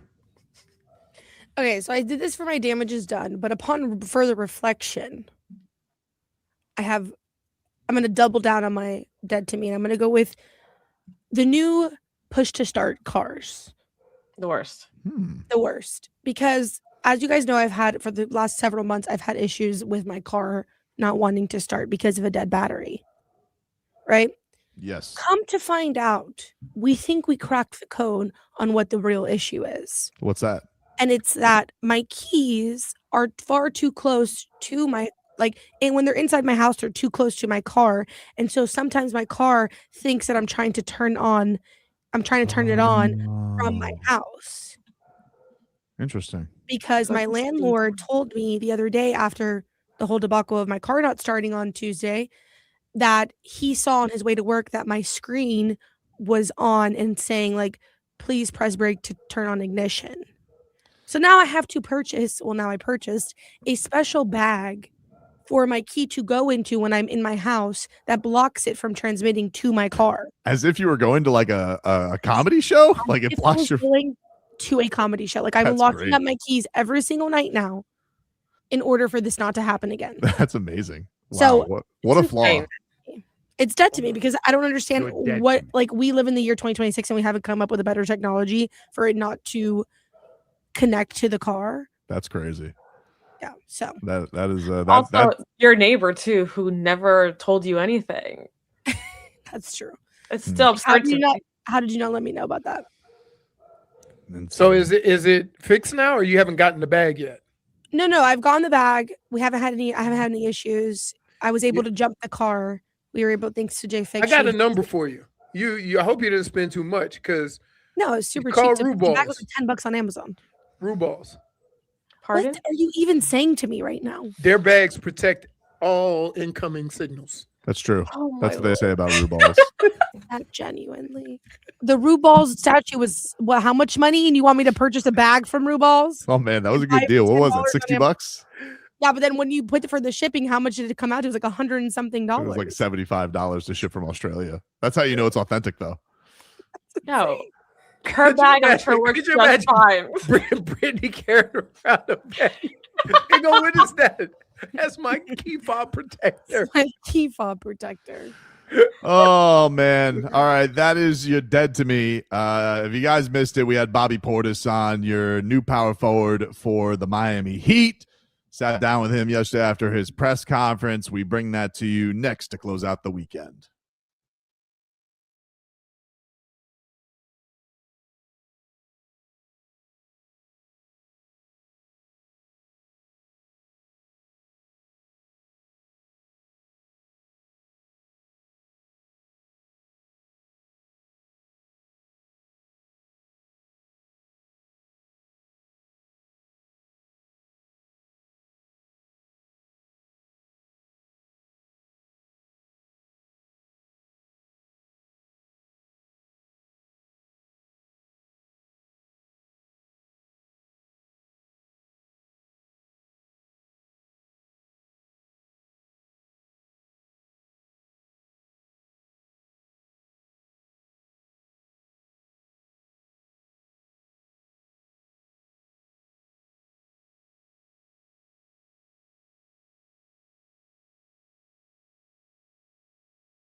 Leroy here on WQM, and very excited to talk to our next guest, Bobby Portis, man. Welcome to Miami, man. Appreciate you guys for having me, man. It's great to have you. You said something in the press conference that like really stood out to me. You said, I'm no throw-in. You know, this was obviously a lot of, you know, fanfare for Giannis and all that type of stuff, but I know a lot of Heat fans that were just pumped up because they got Bobby Portis. You're a guy that the fan base has respected for a long time. So what's the fan base getting in you as a player, man? Man, starting my role. I'm a six-man type of guy, come off the bench, get baskets, rebound on a high level, impact winning leader. You know, don't mind calling guys out, don't mind, you know, saying what's right. So I'm ready for this, man. I was born to be a Heater. It was exciting hearing you say that, and you bringing up the old Derrick Rose tweet. What are some moments that stood out to you as a young Heat fan? Moment stood out to me as a young Heat fan was 2010. What was that? 2013. They cut the AC off. In San Antonio. Bron started cramping, things like that. Chris Bosh offensive rebound, kick out to Ray Allen in the corner. Danny Green and all those guys hitting all those crazy threes. Yeah. I don't know why they was hitting so many threes that series, right? Like, it's all painful. You know it's what all I'm saying? back, Like Bobby. all those things. So I remember being in my dorm room when I went to college in 2013, and in the dorm room just watching the finals and things. So it's kind of cool to actually be a part of a franchise that you was a fan of. What was it like, you know, having that admiration, meeting Pat Riley for the first time? I imagine that had to be, you know, I know like you're a basketball player, but that's it's still Pat Riley. It's a lot of generations. Yeah, of you gotta pay basketball. homage, man. One thing I've learned over my career is that it's okay to pay homage to the guys that come before you. I got super admiration and respect for Pat. He's a legend in the game, Hall of Famer. So I'm chasing greatness as well. So when you're around greatness, it makes you great. Can you tell me about you and Bam, a lot of admiration there, but I saw you guys playing around a little bit in Vegas. Finally teammates. How cool is that? It feels great, man. I've been competing against Bam for 9 years now. So I feel like I've played the Heat over 50 times in that span. So like it's been good, man, just to be around, you know, competitive winning attitude, great guys, right? So I'm super excited for you know, our collaboration on the court. Obviously, being able to mix it up with me and Giannis, or Bam and Giannis, or me and Bam. You know, I think it's going to be super great to be a part of this. What were the things that you respected about his game as an opponent? Just getting better every year. I think every year he's gotten better. You know, he went from just catching lives with D-Wade his first couple of years and things like that to bringing the ball off the rim and pushing the ball in transition to last year shooting threes now. So I think as a pro, and other pros respect pros that go hard and work and get better. I admire guys that, you know, get better every year, and he's one of those guys in that pool that every year just keeps getting better. From your standpoint, I know you mentioned in the press conference that like you're not worried about all the other stuff in the East, but there's been a lot of chatter about the Heat. They got Giannis. Giannis has passed his better years. What do you say to that? I mean, you know he's gone through a tumultuous last couple of years, but do you feel like Giannis still has a ton more on the bone that there's to show? Because it feels like a lot of people are overlooking him. Yeah, I'm just gonna say one word, man. He hungry. He hungry, man. I can say that. He hungry. How about you? I'm hungry too. We made the playoffs last year. We was on a run. We first round exits 3 years in a row. Obviously, the last couple of years been a lot of chatter about trades. A lot of blurry, kind of foggy clouds in Milwaukee with us. With what's going to happen next, with coaching movements, with all type of things. So finally getting to a stable situation where we know Coach Spoelstra is going to be the coach, right? And we know the expectation every day. So building the good habits is going to be easy to do when it's set in stone already. I wanted to ask you about that stableness because you know Spo a little bit. Like you got some chance in the World Cup with him. What are the things you remember about him when you got some chances for him to be your coach? The things I remember about him is just how his preparation. He's super prepared, and then being able to adjust. Think we're playing in the World Cup. You know, it's different style of play. It's more half court oriented. Trying to get mismatches. They throw in a post a lot and beat guys up, try to post up guards and things like that. So one thing I admired about him during that run was that he was our defensive coach. So he was able to adjust on the fly depending on who we were playing and what their personnel was. And that was kind of eye-opening for me. What's it like being in a situation, you know, you said you wanted to be here, but you guys had a lot of great battles back and forth. What were those first conversations like about, man, like it was such a pain in the ass to try and, to get you out of your comfort spots and knowing like what a bear you are to try and, take out of a series. So what were those conversations like with Spo? I kind of joked with Spo, man. I told him like, it's kind of cool. I don't have to see that double team from the nail anymore. Off the bench, he started laughing and stuff. So it's fun, man, just to be a part of this great franchise. I think it sounds kind of cliche, but I love their approach. I love their culture. I love their mentality. I have that same mentality each and every day. No matter who's playing, no matter who's there, we're here to win. And I always want to win. I've been a winner my whole life, and I want to keep winning. I don't know if you got any time in Vegas, but you mentioned your leadership. They had Nikola Jović was out there for some of the practices. He's kind of going through some ups and downs in his career, but everybody obviously sees the talent. You see him play with Serbia and whatnot. Yeah. What do you think you see him as a player and what he needs to kind of find his footing to be more consistent? Yes, I worked out with him on Friday last week. Super talented guy. I think that, once you go on your career and the game slows down for you, you kind of see things differently. I think with being on the court with a guy like Giannis and myself and all the other guys, I think it'll be kind of slowed down for you a lot more, and you'll see the reads and see what plays you need to make, and just playing point foul ball. When the ball gets to you, if you have any airspace, shoot it. If the guy closes out hard, you'll know when to put it on the ground. Just making quick reads. So I think sometimes as young players we kind of think a lot, and that kind of gets in our way. But just making quick reads on the fly, I think that's the one piece of advice I'll give them. If you're open, shoot it. If you're not, put it on the floor. If you're not, uphill DHO. Just making quick reads so its defense can read and react. What was your family's reaction when they found out the trade to Miami happened? We were in Miami actually when really? It happened. Yeah, I didn't know it was going to happen that day, but we were in Miami. We just came from a dinner. It was actually right across the street at what's it called? Saratoga? I'm not sure. Serafina. Okay. Yeah, we was at Serafina.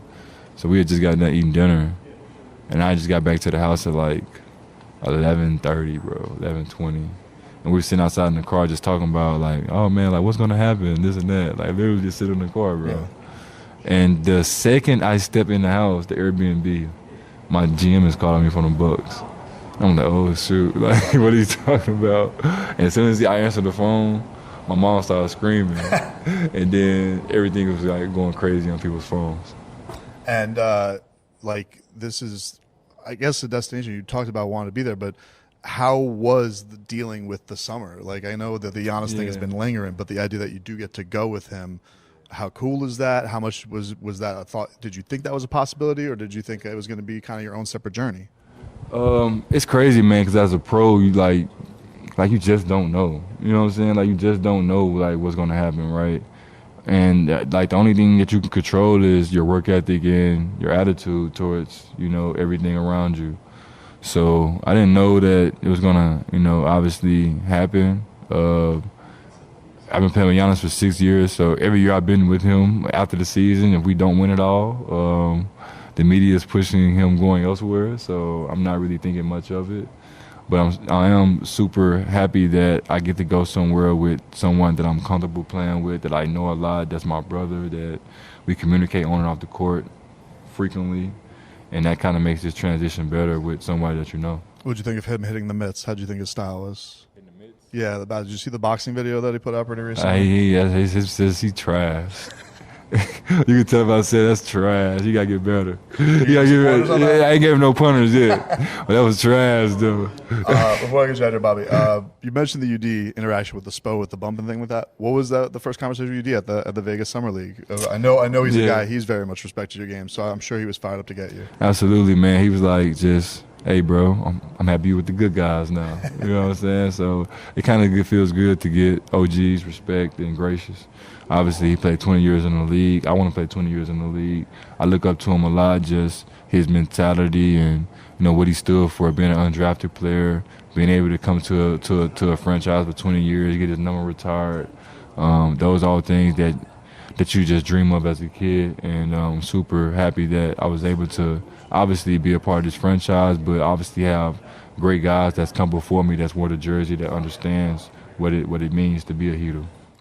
Well, Heat fans are looking forward to hearing your games here on the station, Bobby. We're glad that you're here, man, and congratulations on a great summer, man. All the best to you, buddy. And we're looking forward to the year, all right? Let's get it. All right, we're back with more after this.